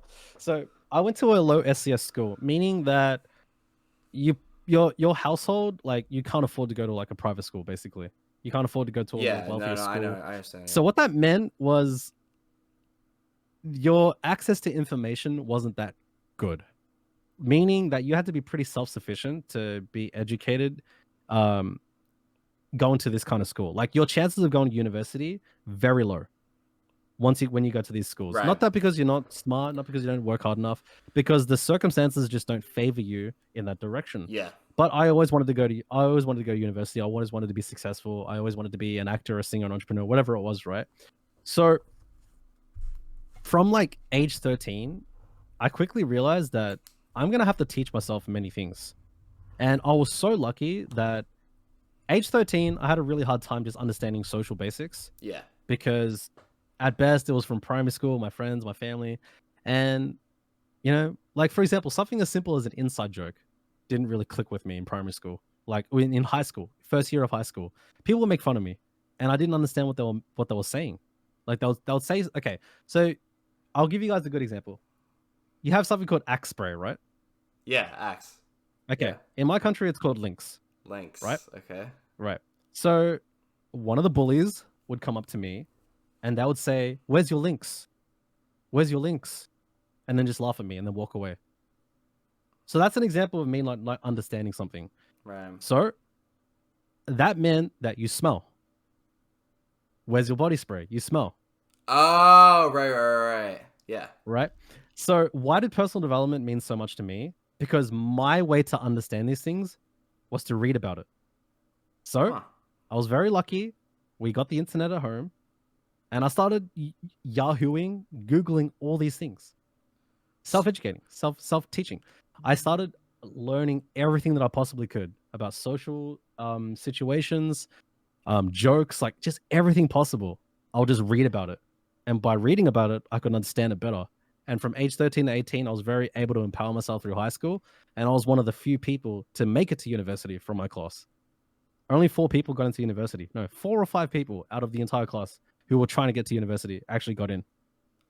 That's incredible. I mean, you're so I don't know if it's the best way to say it, but like self-made. Like you weren't given everything, you know. I mean, I was obviously like mentally is different, but like I grew up in a pretty like wealthy household, and like I was provided like pretty great education, to be honest. But you know, it's like I think it's incredible that like you started as a kid and you definitely didn't have everything, and you might not still have everything, but you have really what you want. um but what I want to ask is, you know, we talk about pool, we talk about music and speedrunning and streaming. How do you fit it all in? How do you find the balance? That's a great question. And I'm going to tell you. So, all these experiences have accumulated over the last 15 plus years. That's the difference. Like, you learn through phases. Right. I had a basketball phase. I had a pool phase. I had a music phase. Yeah. I have my thing now. The way you fit it all in is you get good at something first, and that takes a tremendous amount of time. Hard work, right? But once you get good at something, you become efficient with it. That's the Yep. difference. Like, Right. I'm very efficient with my training, very efficient with my meal planning. Like, I can track my macros and calories within seconds. Like, I know my whole day. But that was a process to get there, Yeah. right? I can pick up guitar, I can read a tab, and I can play a song within minutes. But that was years behind that. Right. So the Right. way I would say it is, in order to fit everything in, to get to that point, you have to focus on one thing at a time and get good at it. Get good at that, then Mm. get good at the next thing. Because, like, here's the thing: you assume it's all at once, that I'm good at everything at once, or I've done Yeah. everything at once, Right. because that's what I do now. Right. But everything happened in phases. Right. So, like, for example, you could probably write a powerlifting template with ease, and you could go into a gym and you know what you're doing. On Monday, you're doing upper, Tuesday, you're doing lower, Wednesday's rest. But you had to go through a whole learning phase to be able to learn how to write a template. Yeah. So you get the point, which is, yeah, the way I juggled everything was I had lots of practice in each of those areas first. Now I can schedule it all in and do it all at once. But I wasn't there at the beginning. It was one thing at a time. It was 5 years of guitar, 10 years of pool, 9 years of gym, 4 years of streaming, 4 years of speedrunning, speaking, 10 years of speaking, 15 years of speaking, 7 years of writing. You put it all together, and then you become very efficient with your time. Efficiency is the most important thing Yeah. when you're juggling like 20 different things at once. You can't be optimal with everything. You have to be efficient with everything. Like, you have to be, like, if you're a full-time streamer, you have to be able to schedule in your gym workout, your personal development, Right. work, content creation, the stream itself, self-care. But the efficiency first comes from practice, from mastery. Right. That's And what it then comes down. you Yeah. control it, and you find a system that works for you, Yep. and you're in love with it. Yep. My senior year, I have a little set up in my basement as well. We may have to compare. But you know, I mean, we would my buddies would come on, or we would I had a car at that point, so my senior year. And so my buddies would hop in the car right after school. We'd come to my house, and we'd lift for 3 to 4 hours every day until it got dark, and then we'd have That's epic. and then we'd have our protein shakes. They'd go home. I'd do my homework, and I'd go to bed, and that was my life. And I was so hardcore into lifting for a while, and you're right. Now I could just go downstairs and, you know, throw on a bunch of weight and probably do it pretty well with good form. But it took years of incredible devotion to and not only learning good form and different exercises and what to do on what day and what is the healthiest way for me to grow my body and keep my mind sound, but also just like the motivation of like getting myself to the gym and like, you know, doing what I have to do to lift this weight. So I totally get that, and that's a really, really cool perspective on it. All right. Yeah, I think it just comes from just grounded experiences. Like that's just something I would share, which is like a lot of the time, like when you're looking at someone at a certain level of success, it's very important to know that they're at that level now, and they're also doing things at that level now. But it's so important to get their perspective from the earlier days, which is like you look at a big streamer now, you have to ask them, like they're doing things now, and like let's just say someone's averaging 5,000 viewers. Okay. And you're gonna ask them, hey, what should I be doing as a streamer? They'll probably give you advice relevant to what they're doing now, which is good. But you also want to know how do they go from 0 to 100, right? 100 to 300, There's 500 to 1,000. Yeah, you got to learn all the phases of development in any goal. So, for example, like with speedrunning for me, right? I had a good feeling I would get world record within 3 years, 3 or 4 years, and I was bang on the money. And there's a couple of reasons why. I researched like data analysis, right? Yeah. I looked at how long did it take most runners to get world record in this category. It was between 1 and 4 years. Every single one of them. No one got it within 6 months. You really scienced it out. I mean, the calculation is. I think it's all this is so cool. But yeah, sorry. I mean, so no, it's good. It's good. I'm glad you're intrigued because like I think if you make informative decisions, you can bypass a lot of wasted time. I'm telling you right now, people who watch this video are gonna have their minds blown. I'm telling you right now. I'm doing it because I want to add value, and I know someone hopefully gets something out of it. So, how about this, right? How, like, differentiating myself as a streamer. I knew that at the time, no speedrunners were making vlogs. Right. Now, these days, the version of that is stream highlights. Everyone now getting editors to make highlights. Yeah.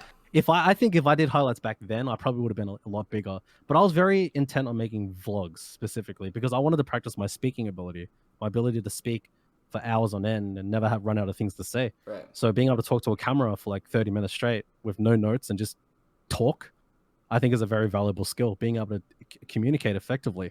So at the time, it was 2017. You go look at my very first vlog. At the time, the only other speedrunner I saw that was making vlogs was WQQRT, a real alpha gamer. You probably know him. He's gone by a couple different names. It rings a bell.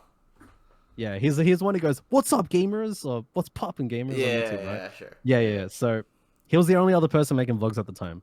So I wanted to share my journey as a streamer, as a speedrunner from the very beginning. You go look at, I got hundreds of vlogs. I scrolled through your channel right now. And I mean, amazing. I'm over 200 plus episodes. If you go back to episode 1, you can see me. I'm on my this is 4 years ago. I'm talking about my weight loss journey. I'm talking about I'm going to get the 10% body fat. I'm going to get the world record. And here we are 4 years later. You see a huge shift in my personality, but it was all there. I realized that if I can document my journey, you're going to look at them years back, years later on. All right. So to like kind of emphasize the point, from an early time, I knew that I could differentiate myself just by creating content. Right. No one was making vlogs at the time. No one was posting Snapchat or Instagram stories at the time.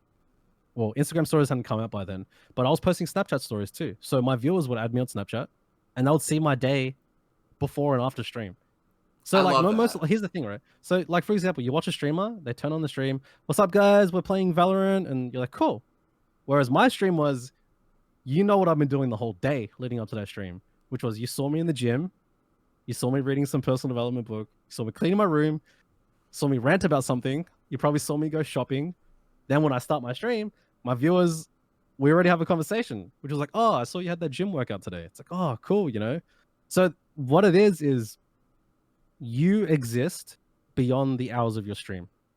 Absolutely. Before and after. Yeah, and that's how I was able to really differentiate myself and make a stronger connection. Whereas like most streamers would just stream, do their 4 or 5 hours and go offline. Right. And that's it. That was the end. That does very much differentiate you from from other streamers. And I think it's funny because I always love seeing your Twitter stories because no one else does them, and I'm like, why not? This is so cool. Like, people do Snapchat stories, Yeah, and the I'm not saying, fleets. and like I always see just like it's funny. I mean, Like, I you can don't pull it up follow now. that many, You but can like, see my gym workout from today. no, yeah, Right? and I love It's that, right there. and I wish more people did it. But it's so cool that people know you more than just your speedruns, and this hopefully goes even deeper into that and expands your fan base's knowledge, and hopefully even reaches more people to find out about you and why they should, you know, obviously watch you as a content creator and get into your stuff. Oh, thank you. So I mean, you know, that's fantastic. Is there anything else that you wanted to talk about? Well, I mean, I'm the kind of person that can go for hours. Like, but obviously we'll keep a time frame so you can like keep it succinct. It's funny. I guess I would say that. No, I'm wondering. Yeah, go ahead. Go ahead. I'm just wondering. I'm wondering how I'm gonna do this video because there's so much good stuff that we've talked about, and You can structure it. here So, from a content creator point of view, how would you recommend that? Like, I mean, obviously I'll cut out like some parts probably, but like most of what we've been talking about, like I would like to present. what You I know, would if do you're comfortable. here's with it. here's what I would do. So, one thing that really good interviews do is they turn the interview into something called show notes. So the difference between like a standard interview on YouTube versus an interview that goes viral and has longevity is that the interviewer then turns the interview into more content. So for example, here's 3 things that I would do if I was running your show right now. Okay. I would timestamp each of the relevant conversations into the YouTube. So you know how on YouTube, how you can have different chapters? Yeah. So like at 3 minutes 46, Richard introduced himself. 7 minutes, he talks about this. 11 minutes, we talk about this. 17 minutes in, we talk about mental health. So then the YouTube video is structured from the very beginning, right? Yeah. Then what you can do is that the YouTube video is very long. So most people Right. on first impression are not going to watch an hour-long interview. Right. What they will do is watch clips from the interview. So what you could do is you could take 10 clips from this interview, 2 minutes each, 3 minutes each, and label them. Speedrunners talk about mental health. Speedrunners talk about music. The speedrunner talks about, you know, going through the lockdown in Australia. So now you have 10 pieces of content from that YouTube video, right? And are you saying Now, upload those as separate videos or? yeah, separate little clips. Okay. For example, like Weather's video, you can turn it into 10 clips. Yeah. Danny's video, you can turn it into 10 clips. So now you have 30 pieces of content. Now here's what else you can do. You can do show notes. So you can have written, succinct parts of the stream turned into notes, because a lot of people like to summarize and read what they've just watched. But I watch a lot of interviews and there's no show notes. You go watch Tim Ferriss's interviews, you know, on his podcast, show notes every single stream. Yeah, every single one. There's show notes at the very end. How about this? Now you can take the best parts. You can create highlighted clips for Twitter and Instagram. On Instagram Reels, on TikTok, you can take 15-second clips, 60-second clips, 30-second clips. You can add subtitles to all those videos, and you can upload them there too, and add hashtags. So just all about being more expansive and being able to provide. It's being efficient, right? Yeah. So you take the pillar content, and then you repackage it for all the other platforms and expand your growth. That's what I would do. So should I like?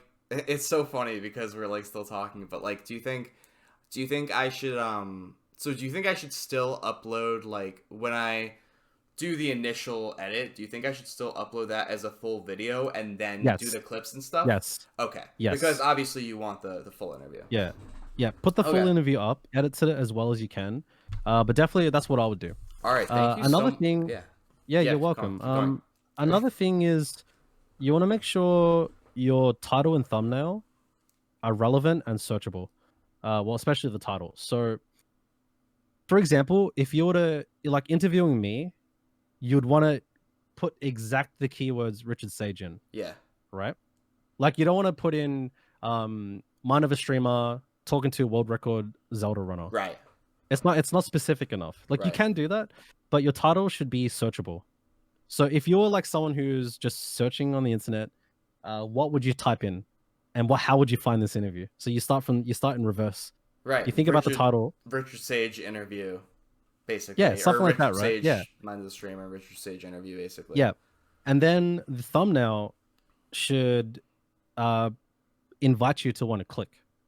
Yeah. Like it should be like, is this something I would click? And this is something I've been studying for the last couple of months, like just for myself. Just things I want to share. Like, the title and thumbnail should be searchable and clickable. And then, like people who like long form content, you could also turn this into an iTunes podcast. You can turn it into a Spotify podcast.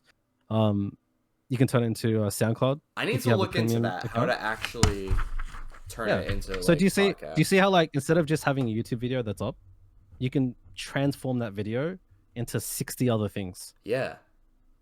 That's incredible. I know, like, I never would have thought of that. Yeah, so then see, for example, this part of the interview would be content advice. Yeah. Yeah. Do you see, like, that's another segment. Like, we went from mental health to, journey to world record, journey to partner. We're on such mental a roll health. right now. We're on such a roll. Yeah, right so now. like, come on. yeah, so that's why, like, I figured this would be a good interview, because there's so many things, there's infinite things we can talk about. We can always do episode 2 or 3 or 4 or 5, 6. Hey man, you are always welcome back. And I definitely want this to grow more. I would love, like, I don't know if this is asking too much, but like, when we get the interview out, like, put it as a command on your stream, like, to so people can go to the interview. Yep. I don't know if that's asking too much, but it's fine. We could also upload it on my channel too, because I've got a pretty nice reach as well. So Dude, double upload right there. Absolutely. I mean, anything you want. All right. I want to ask a few more Ocarina Time related things. Go for it. Go for it, man. Just some fun stuff, and then we can talk a little bit and wrap up. And all right. Sounds good. Your world record run. Going into Ganon, you did push-ups. Yep. Tell me about that. Okay, so when you have nervousness, basically your whole body tightens up. Your breathing gets shallow. You're not going to outthink anxiety. You're not going to outthink nerves. You need to get it out of your system. So one of the easiest ways I'm able to relax myself is to physically exert my nerves out. So as soon as the cutscene began, you see me go, all right, I'm going to go I'm doing push-ups. I did it in the previous record too. The reason why is because I literally released the nerves from my body. So by the time I fight Ganon, I'm not nervous anymore. Right. I'm not physically nervous. I mean, I'm mentally nervous, but I'm not physically nervous. Yeah. The nerves are out of my body. Yeah. Trust me. You're nervous? Go do 20 push-ups. Go do 20 squats. It will exude the nerves out of your body. You have to physically release the nerves. In fact, MMA fighters do it before they fight. Why do they go in the locker room and they have rounds? So what they'll do is the trainer will pull up the mitts and they'll punch the mitts for like 30 minutes before the fight starts. Have you ever seen Warrior? Have you ever seen Warrior? Yeah, I have. Warrior, Warrior. With the two brothers. Great movie, right? So you're big into fighting? You're big into MMA? Love MMA. Absolutely love MMA. So I actually trained with someone who's in my area. He's in Bellator. His name's Kili Smoda. I don't know if nice. you've ever I watch a little bit of Bellator, not as much these days. He's from Brazil, but like he's just a super nice guy, and I've trained with him, and it's such an insane workout. Yeah, MMA fighters are incredible. Like they're just they're a different breed. I don't watch a lot of fighting, but I totally appreciate the sport. It's brutal. But that's cool. Like I didn't know that. Yeah.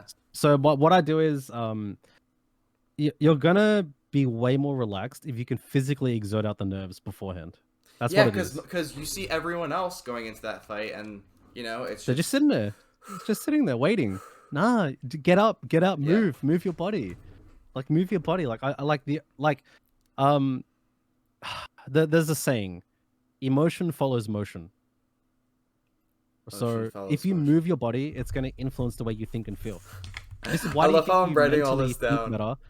After you work out, like you feel incredible after you work out, because you on a physiological level you've changed. Your heart rate's gone up, your blood's flowing better. So I promise you, I was still very nervous going to the Ganon fight, but my ability to execute ISG was perfect. I had a perfect Ganon fight. Even like you probably see me stretch a lot during the run. Like I'll get up and I'll do this. Yeah. Like, Yeah, like no, I'm you did physically. I think after Goma you did a big stretch, and then like going in again and you did a big stretch. Yeah, I'm always physically in control of my body during the run. That's I'm so very aware of my important. body, Yeah. my breathing, my body language. Like this is a funny thing, right? Like the trick at the end before you go fight Ganon is insta clip, right? Yeah. I had a 5-month stint where I just couldn't get it. I was trying to get sub 1740. My PB was 1740.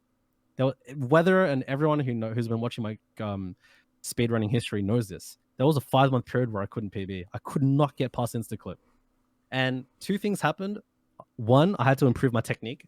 So when you ESS change, like you press target, Yeah. I was being a little bit too loose, so Link was overtoning in the corner. So I had to learn to tighten up my grip there and really control the ESS turns there, right? But here's the other thing that really like just changed my consistency like crazy. I started improving my body language before doing Insta. I was paying attention to my posture. Like if I'm slouched over and I look defeated, if I look nervous, I would miss the trick. But if I Yeah. got up and I just controlled my body language and I said, I'm going to nail this. I raised my chest. I lifted my chin. I open up my eyes. I open up my body. And I have confident body language. My execution went through the roof and I started nailing Instakip like crazy. It was So do you see it? Yeah. No, because I remember in Weather's video, he like zooms in on your face like during the Ganon fight, and he's just like, oh, he knows he has it. Like, and Yeah, when I smile, when I got the ISG. yeah, when you got the ISG.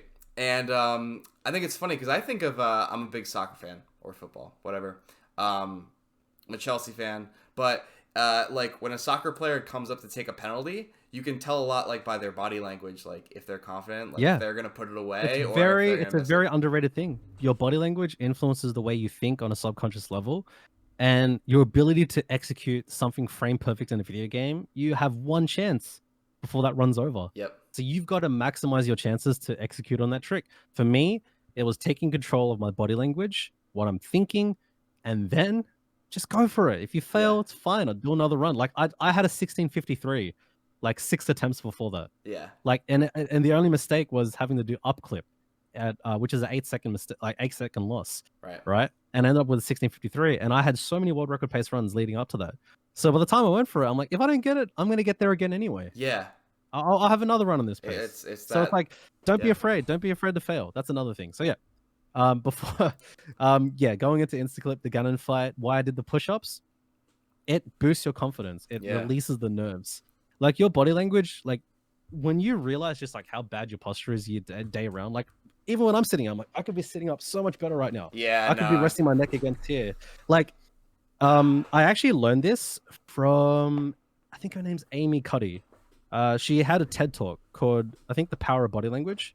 And they did a study where you could literally, on a physiological level, tell the difference in people's confidence by analyzing their body. So like people who had something called like a power stance, like people who's here like this, for just a couple of minutes before a job interview, were more likely to get the job than the people who had bad body language before the job. That's so interesting. Yeah. Another one is this, right? Like you can like, if you just force a smile for a couple of minutes and then relax your face, you'll just naturally feel happier.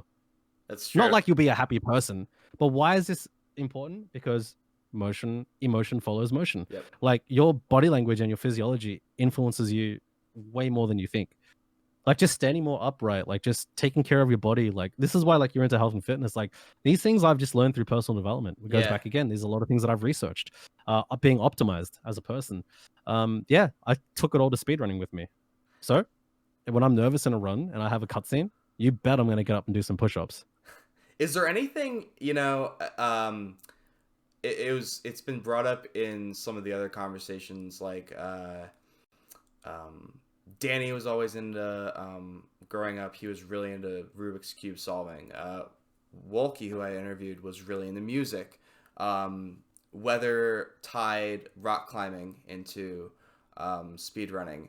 Is there any like one thing that you feel like really almost like that like helped you with speedrunning, or do you feel like it's just all these things coming together and it's the phases and learning how to go through self-improvement and progression, or is there like just one thing that you feel like really ties I would say Yeah. That's a great question. I would say this: it's character development. Character development. Yeah, like you as a person developing through the things that you do. Okay. So what helped me with speedrunning was I just had so many years of doing things, so many years of grinding, so many years of just putting years into passions and developing skills. So by the time I started speedrunning, like it's a like common saying, it's like it's not my first rodeo. Yeah. You know, it's Right. like if it's not your first project, you're going to be so much better at it because you Yeah. have previous experiences to base on. I've had years of practicing on the pool table, years of practicing on the guitar, years of practicing in the gym, you know, years of speaking. Like I did public speaking, like I've spoken in front of audiences, I've done presentations. It's not my first time speaking into a microphone. So I would say like what helped me with streaming and speedrunning is just previous experiences, character development, developing skills overall, and it builds into your personality as a person. So by the time you start this next endeavor, like for example, you might do streaming and speedrunning for the next 5 years and making these interviews, right? Then you might get offered a huge job to be a co-host for a huge show, like on a Right. Spotify show. Right. And when you go onto your first show, I bet you smash it. Why? Because you've had 5 years of editing your own videos. You've had 5 years of interviewing people. So what I say is like every experience is valuable. Yeah, absolutely. Every experience you gain is going to help the next thing that you do. Yeah. So like it took years to get to this level of growth and level of skill. And whether this thing works out for me or not, I bet you those 4 years are going to help the next thing that I try. Yeah. If this isn't it. Definitely. Like pool, I took it as far as I did. Guitar, I took it as far as I did. Every hobby I've ever had, I've taken as far as it has, and it's helped me to this thing. So what I say is like another reason why I can stay so just optimistic about life, especially during hard times when you're seeing less growth or like, you know, you're starting to doubt yourself. Just realize that you're accumulating skills and experience that's going to help you for other things in life at all times. It could be a game, could be a speedrun, could be this interview, it could be anything that you're doing. It's going to help you for the next thing. You are growing even in the most minute tasks. The most basic tasks are still helping you. Every little thing is helping you grow. Yeah. And I think valuing that can just give you way more just day-to-day confidence and just self-belief in yourself. And it's not just like believe in yourself, work hard, you'll get there. No, it's like there's actual proof. Yeah. Like you do enough of these interviews, you're going to be a better listener, you're going to be a better speaker. Like I've done so many talks and so many streams and interviews that I can almost rant the way that I do now. But I wouldn't have ranted this good compared to 4 years ago. No, 4 years right. ago, I It's like you're started. actually making sense and it's informative and Yeah. So amazing. Yeah. I'm glad. No, this has been so incredible. Keep firing. Keep firing, you're dude. so Keep firing. brilliant. Go for it. All right, we're gonna do another segment, and we're gonna do a little bit of Ocarina of Time trivia. How do you feel about that?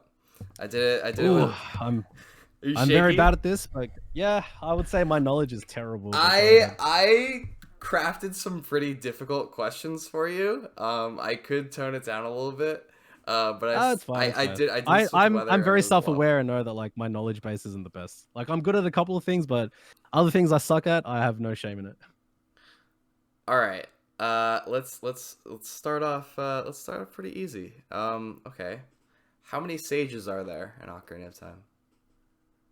Oh, I don't know. There's forest, fire, water, shadow, spirit, and light. So 6. Is that right? So there's the 5 dungeons, and then there's Raru, who's the light. Yep.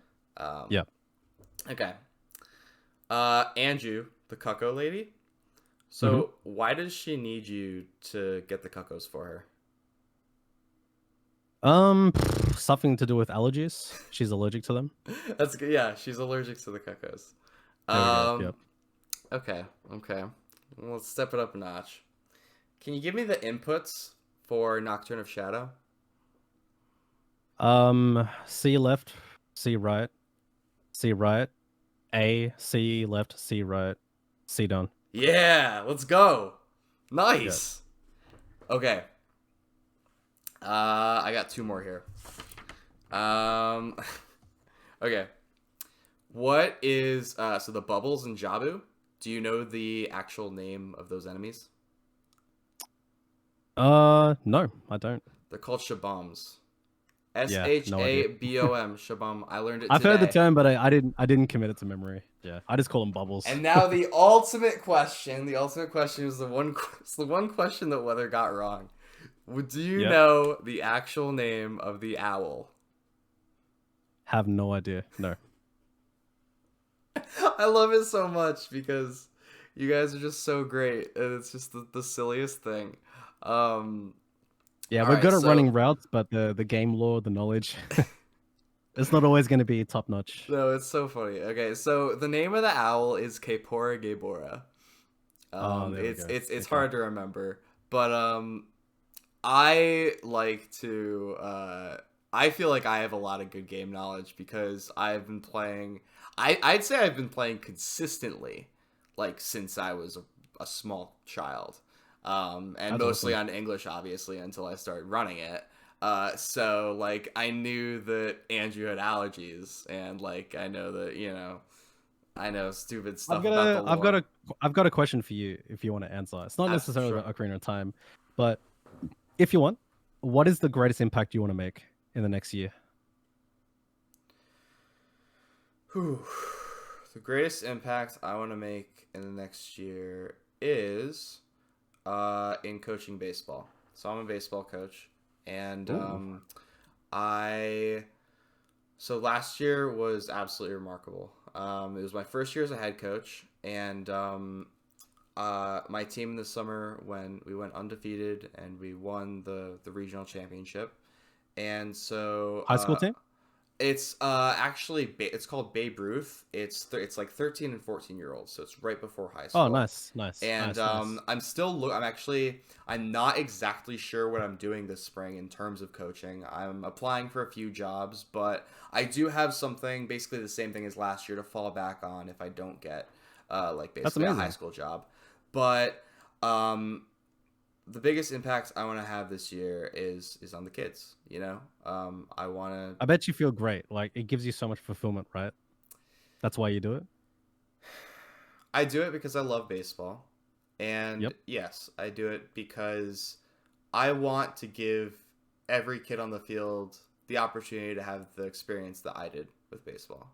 And I had so many great moments. I was not the best baseball player, but when I look back at my career, it's not how good I was. It was the specific moments. It was, some of the great plays I made. It was some of the teams I played on that just felt like a family. It was, just the camaraderie of the game. And there was a huge thing, when I was, so my senior year of high school, I threw a no-hitter. And it was the first no-hitter. So that means that the other team got no hits.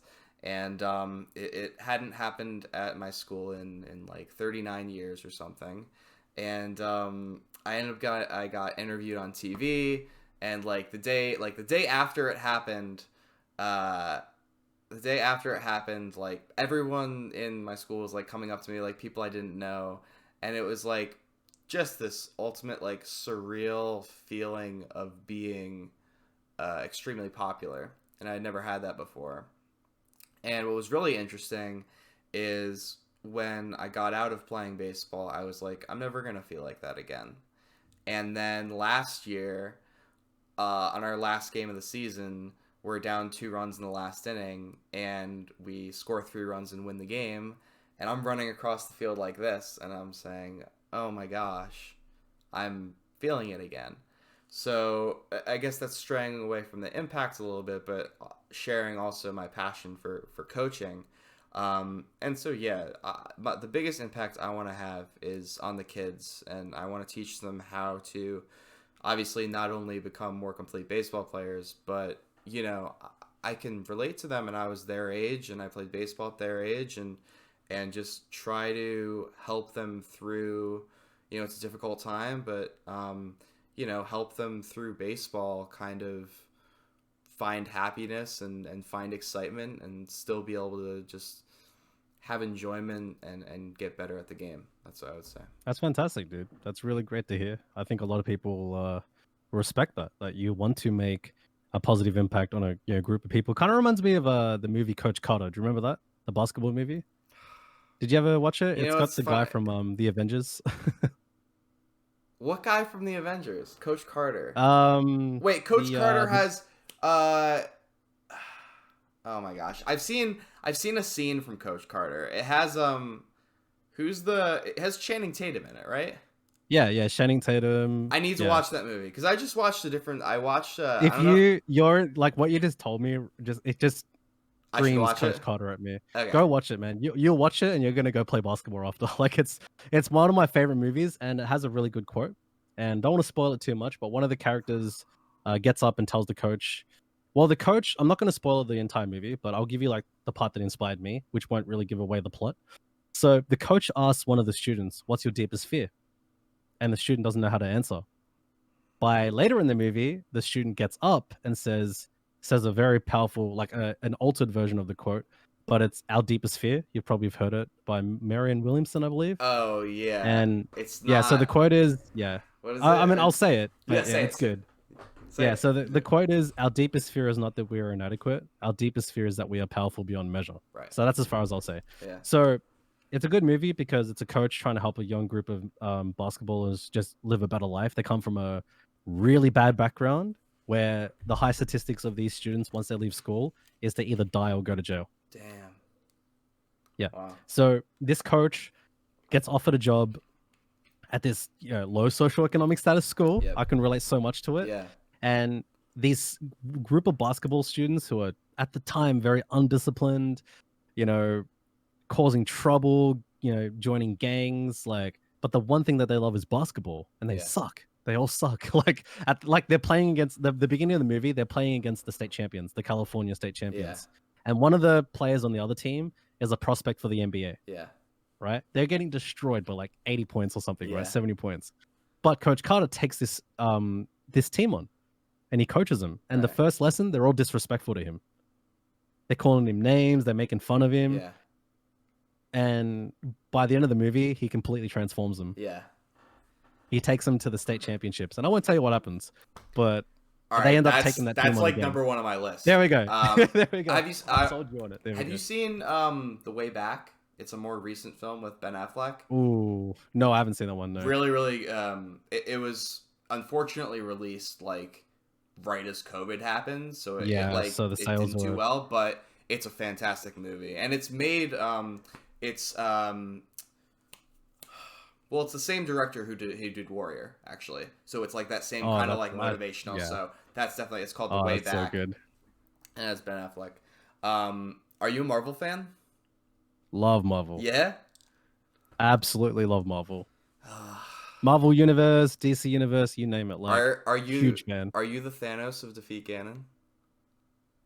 Not quite yet. I would say if I really, really want to, I can kill the category. Just snap the fingers and well, the snap of the finger would be months and months of hard work, but there's still improvement. Yep, but there is a point where the category can be killed. What it means is it just cannot be improved beyond that point. But that will take the most insane dedication of all time to do it. Yeah. That's for every category. I'm not saying not just me. There's other runners who can do it too. Weather could do it too. Ren could do it. He's another top runner who's coming up. Ren is really good. The OGs could always come back. Torje could come back and just annihilate everyone once more. Skater could come back. Jordan. That would be Jordan great. Was oh my gosh. Jordan was knocking on record. And my dream, just like my own little gamer dream, would to have all of them come back and let's compete for record. Yeah. The final record. I would love for all of them to come back and challenge them head on. Because here's the thing, right? We'll go back to a very earlier part of the conversation. We talked about how, it's a very friendly competition for world records, and you notice how it's not a very I'm better than you kind of thing. Yeah. Right. It's never about that. No. And the reason why is because speedrunning just offers so much just personal fulfillment for people that they're competing against their own time. Getting a world record and beating someone else's time is just a goalpost. It's not about them. Like me beating Torje's time, or Torje beating my time, or Weather beating my time, it's not about the person. It's about the overall arcing goal, which is let's have fun with the game, let's achieve an amazing time, and let's optimize the category. So if someone beats my time, I'm pumped for them because I'm going to come back and beat their time, and then so back and so forth until the category is over. And you're always pumped for the other person to get record because it gives you reasons to come back. Yeah. Like I came back because it's been a long time, and I saw that there were two contenders who could potentially take it from me now. It's been a long time since someone was knocking on the door. But recently, I saw for many, many months, I've been watching them come up. Ren and Weather were grinding, and they were getting world record pace runs up to like waterfalls. I'm like, oh, my record's not quite safe anymore. I'm gonna have to come back and secure it. So I love came that. back. My plan was to grind for like a while, but it took just under 2 weeks to do it again, and I got a pretty good time. I can improve, and I'm probably going to improve it again soon. Maybe not soon, but whenever I decide to. But yeah, there's a couple things up my sleeve I can put into the run. Do you want to talk a little bit about what your plans are like right now? Well, it's more of just a vision. Well, for me at the moment, my goal is just to continue to grow, but I want to do it from the beginning, a place of good values. I want to create the community that I have now, just on a larger scale. I want to reach more people. I want to have a great chat to hang out in. Stream. I want to reach the point where I can almost stream anything I want and still pull the same, engagement. Awesome. The same, yeah. So like, you want to be like, the dream goal for Twitch is to be a very successful variety content creator. But not only that, I want to grow my YouTube channel. I want to grow all my social medias, and it always comes back to that thing. I want to do something that I love that brings me a ton of fulfillment, but also brings a ton of success. Yeah. I think if you want to be successful, you have every right to go for it. You shouldn't feel bad about saying you want to be successful. Like, I feel like sometimes people do hold themselves back because they don't want to sound like capitalist arrogant. You know, they don't like you almost feel bad for saying you want to be successful. But I say no, like, if you want to be successful, go for it. Yeah. Be transparent about it. There's nothing wrong with it. Like, you being successful helps more people. Like, the bigger my stream gets, the more I can impact people and deliver a better show. For example, if you gained 20,000 subscribers on your YouTube channel in the next 6 months, success, that would be so much better. Not just for you, but for other people, because now you can put even better shows on. You can invite even bigger guests on. You can interview Cheese. You can interview anyone, and the more success you generate, it gives back to others. Yeah. So it's a win-win situation. It's not a win-loss situation, which is like, my vision is to keep growing, keep doing something that I love, become very successful at it, be very fulfilled from it, and just make a long-lasting impact. And I feel like I've done that. One of the most fulfilling things I've gotten as a streamer is just a direct message from a viewer after a stream, either a whisper on Twitch or a Discord message or an Instagram message, like, hey, your stream really turned my day around, or I've been watching for the last year but I've never spoken, but I want to let you know that I love what you do. It's impacted my life. And that's the stuff that keeps you going. Yeah, absolutely. That's the stuff that'll always keep you going, because end of the day, like, what drives me, number one, is that I love what I do, and it brings me a ton of fulfillment. Because I'm fulfilled, I can put in the work, the hard work that it takes to get there to be successful. And we're definitely getting there now. Yeah, that's awesome. Going back to like competing against yourself, like the way that I run right now is I do Kakariko route, and I was trying to learn Void Warp for a little bit, and then I was just like, this is difficult, and the pausing on emulators is pause buffering on emulator. Yeah, you need to get on console. But the thing is, for me, and it might be interesting, but yeah, your perspective is like, I feel like right now in my life I'm doing a lot of other stuff, and like, I actually don't really want to, like, first of all, I have tried to, like, unfortunately, like, I tried my GameCube that I have now, my Wii that I have now, and they don't work with my monitors, unfortunately. But I don't know how much I want to, like, dive so deeply into, like, trying to get the best time that I can get. Like, I'm just, like, really enjoying, honestly, like, running the route that I'm doing. And, like, obviously there are things with the emulator that can be frustrating, but, like, I actually really just enjoy, like, going live every day and just, like, playing the game fast, It's not like I'm not really going for a specific time, but I still have that even though, like, I don't have a specific goal, like, so my PB right now is 23:55, and, like, after I did the final slash, I, like, got up and I was like, yeah, and it came from, like, this, and it, like, I totally did not plan it, and it just came from this place of, like, loving the game and, like, passion, and it had nothing to really do with, obviously the time was good, but, like, I just felt so good about the way I played and how much fun I was having with it. And so You enjoyed the process, right? yeah, and so like for me, I am not, my goal is not to my goal right now, and this could change. I might get really way more into speedrunning and want to do GIM and all these different things. But right now, I'm not focused on really hardcore getting my time down. Yeah, And that's good.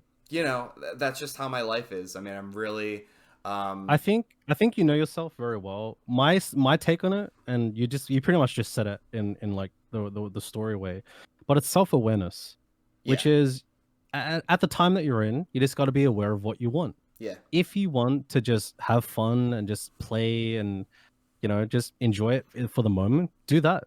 Because here's the thing: 6 months will go by and you'll make a new decision. yeah, You'll exactly. be. Here's the thing, right? It's the phases.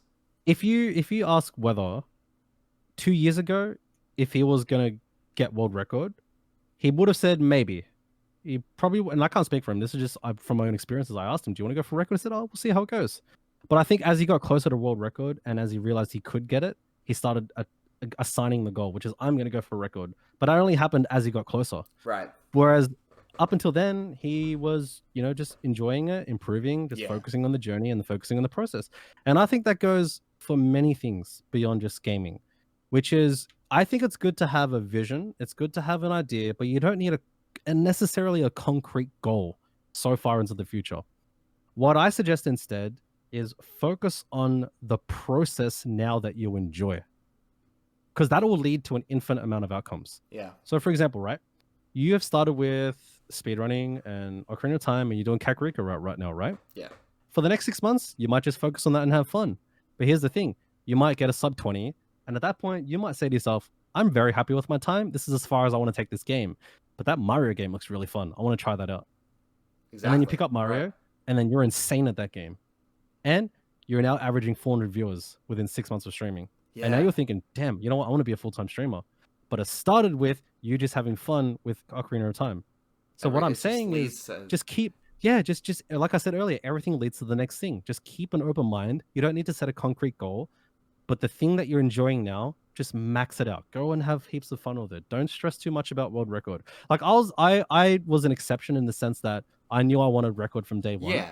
Yeah. But here's the thing. I still had 6 hours of fun a day. Yeah, and like you don't need to. Here's the thing: even if you don't want record, you could still get record, because what gets you your outcomes is the process, the journey, the work.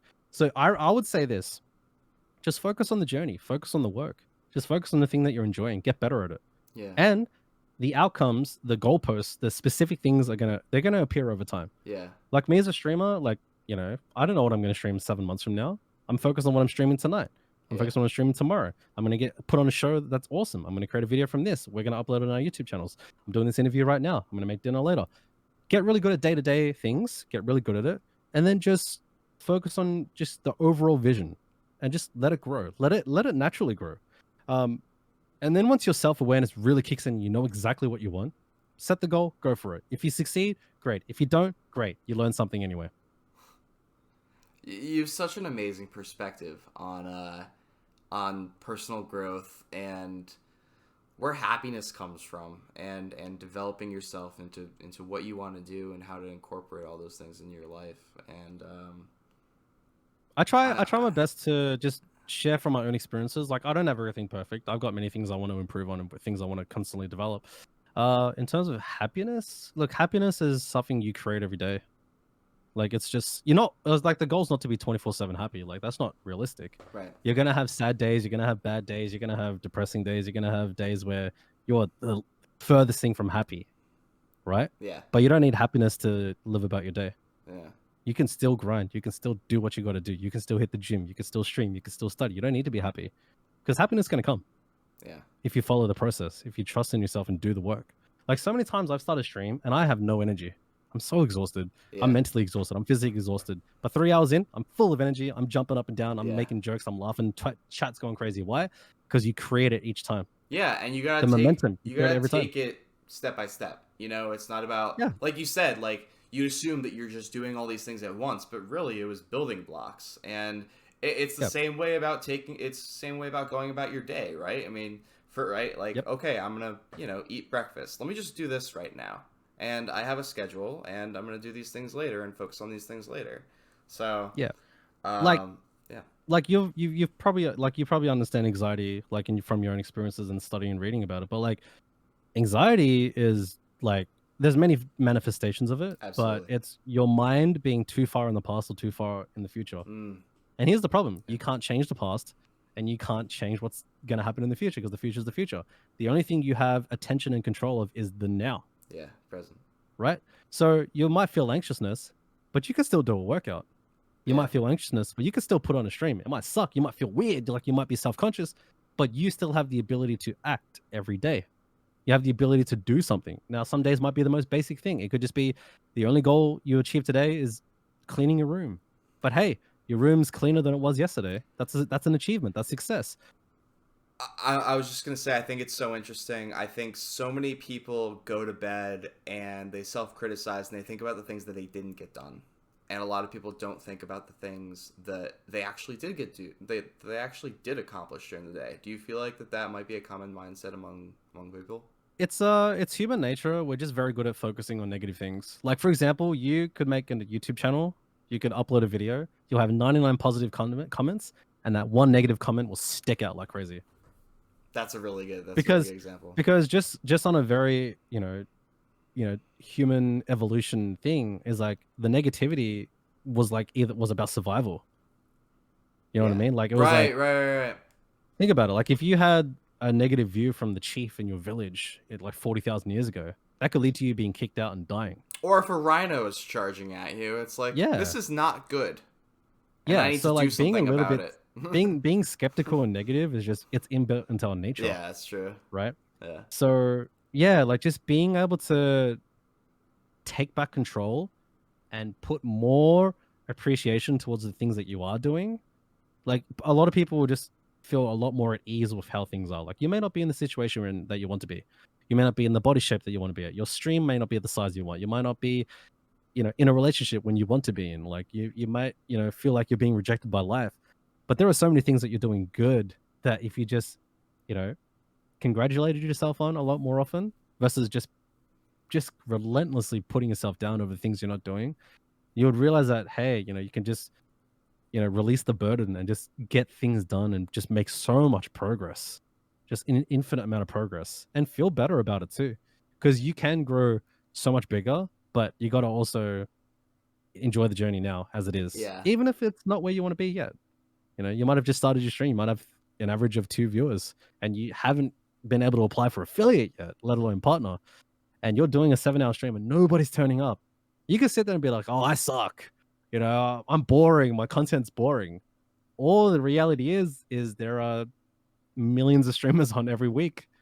You just need to stand out. You gotta Yeah. go create content. Yeah. You gotta actually be proactive Yeah. and change the situation. Don't just hope for it. Do something about it. Do And something then about it. you take the challenge on. Yeah. Do something awesome. And you can. Anyone can. I am going to fire my therapist, and we'll do the same time next week. Dude, No, it's good. this conversation has been so great. Do you mind if we wrap up now? It Yep. is almost 1 a.m. Yep. here. Yep, I know. It's been a big one, but I'm and telling I know you, I'm like, sure we're gonna look back at this. It's gonna, and we got to do this again. We should totally do Yep. this again at some point. I mean, obviously there's going to be so much content just from this video, but obviously let's stay in touch. And when are you're streaming? When are you going to go live? You're going live tonight? I normally go live 3 hours from now, which is 7:30 p.m. Australian Eastern Daylight Time. I usually stream about 5 days a week. My Twitch channel is twitch.tv/RichardSage.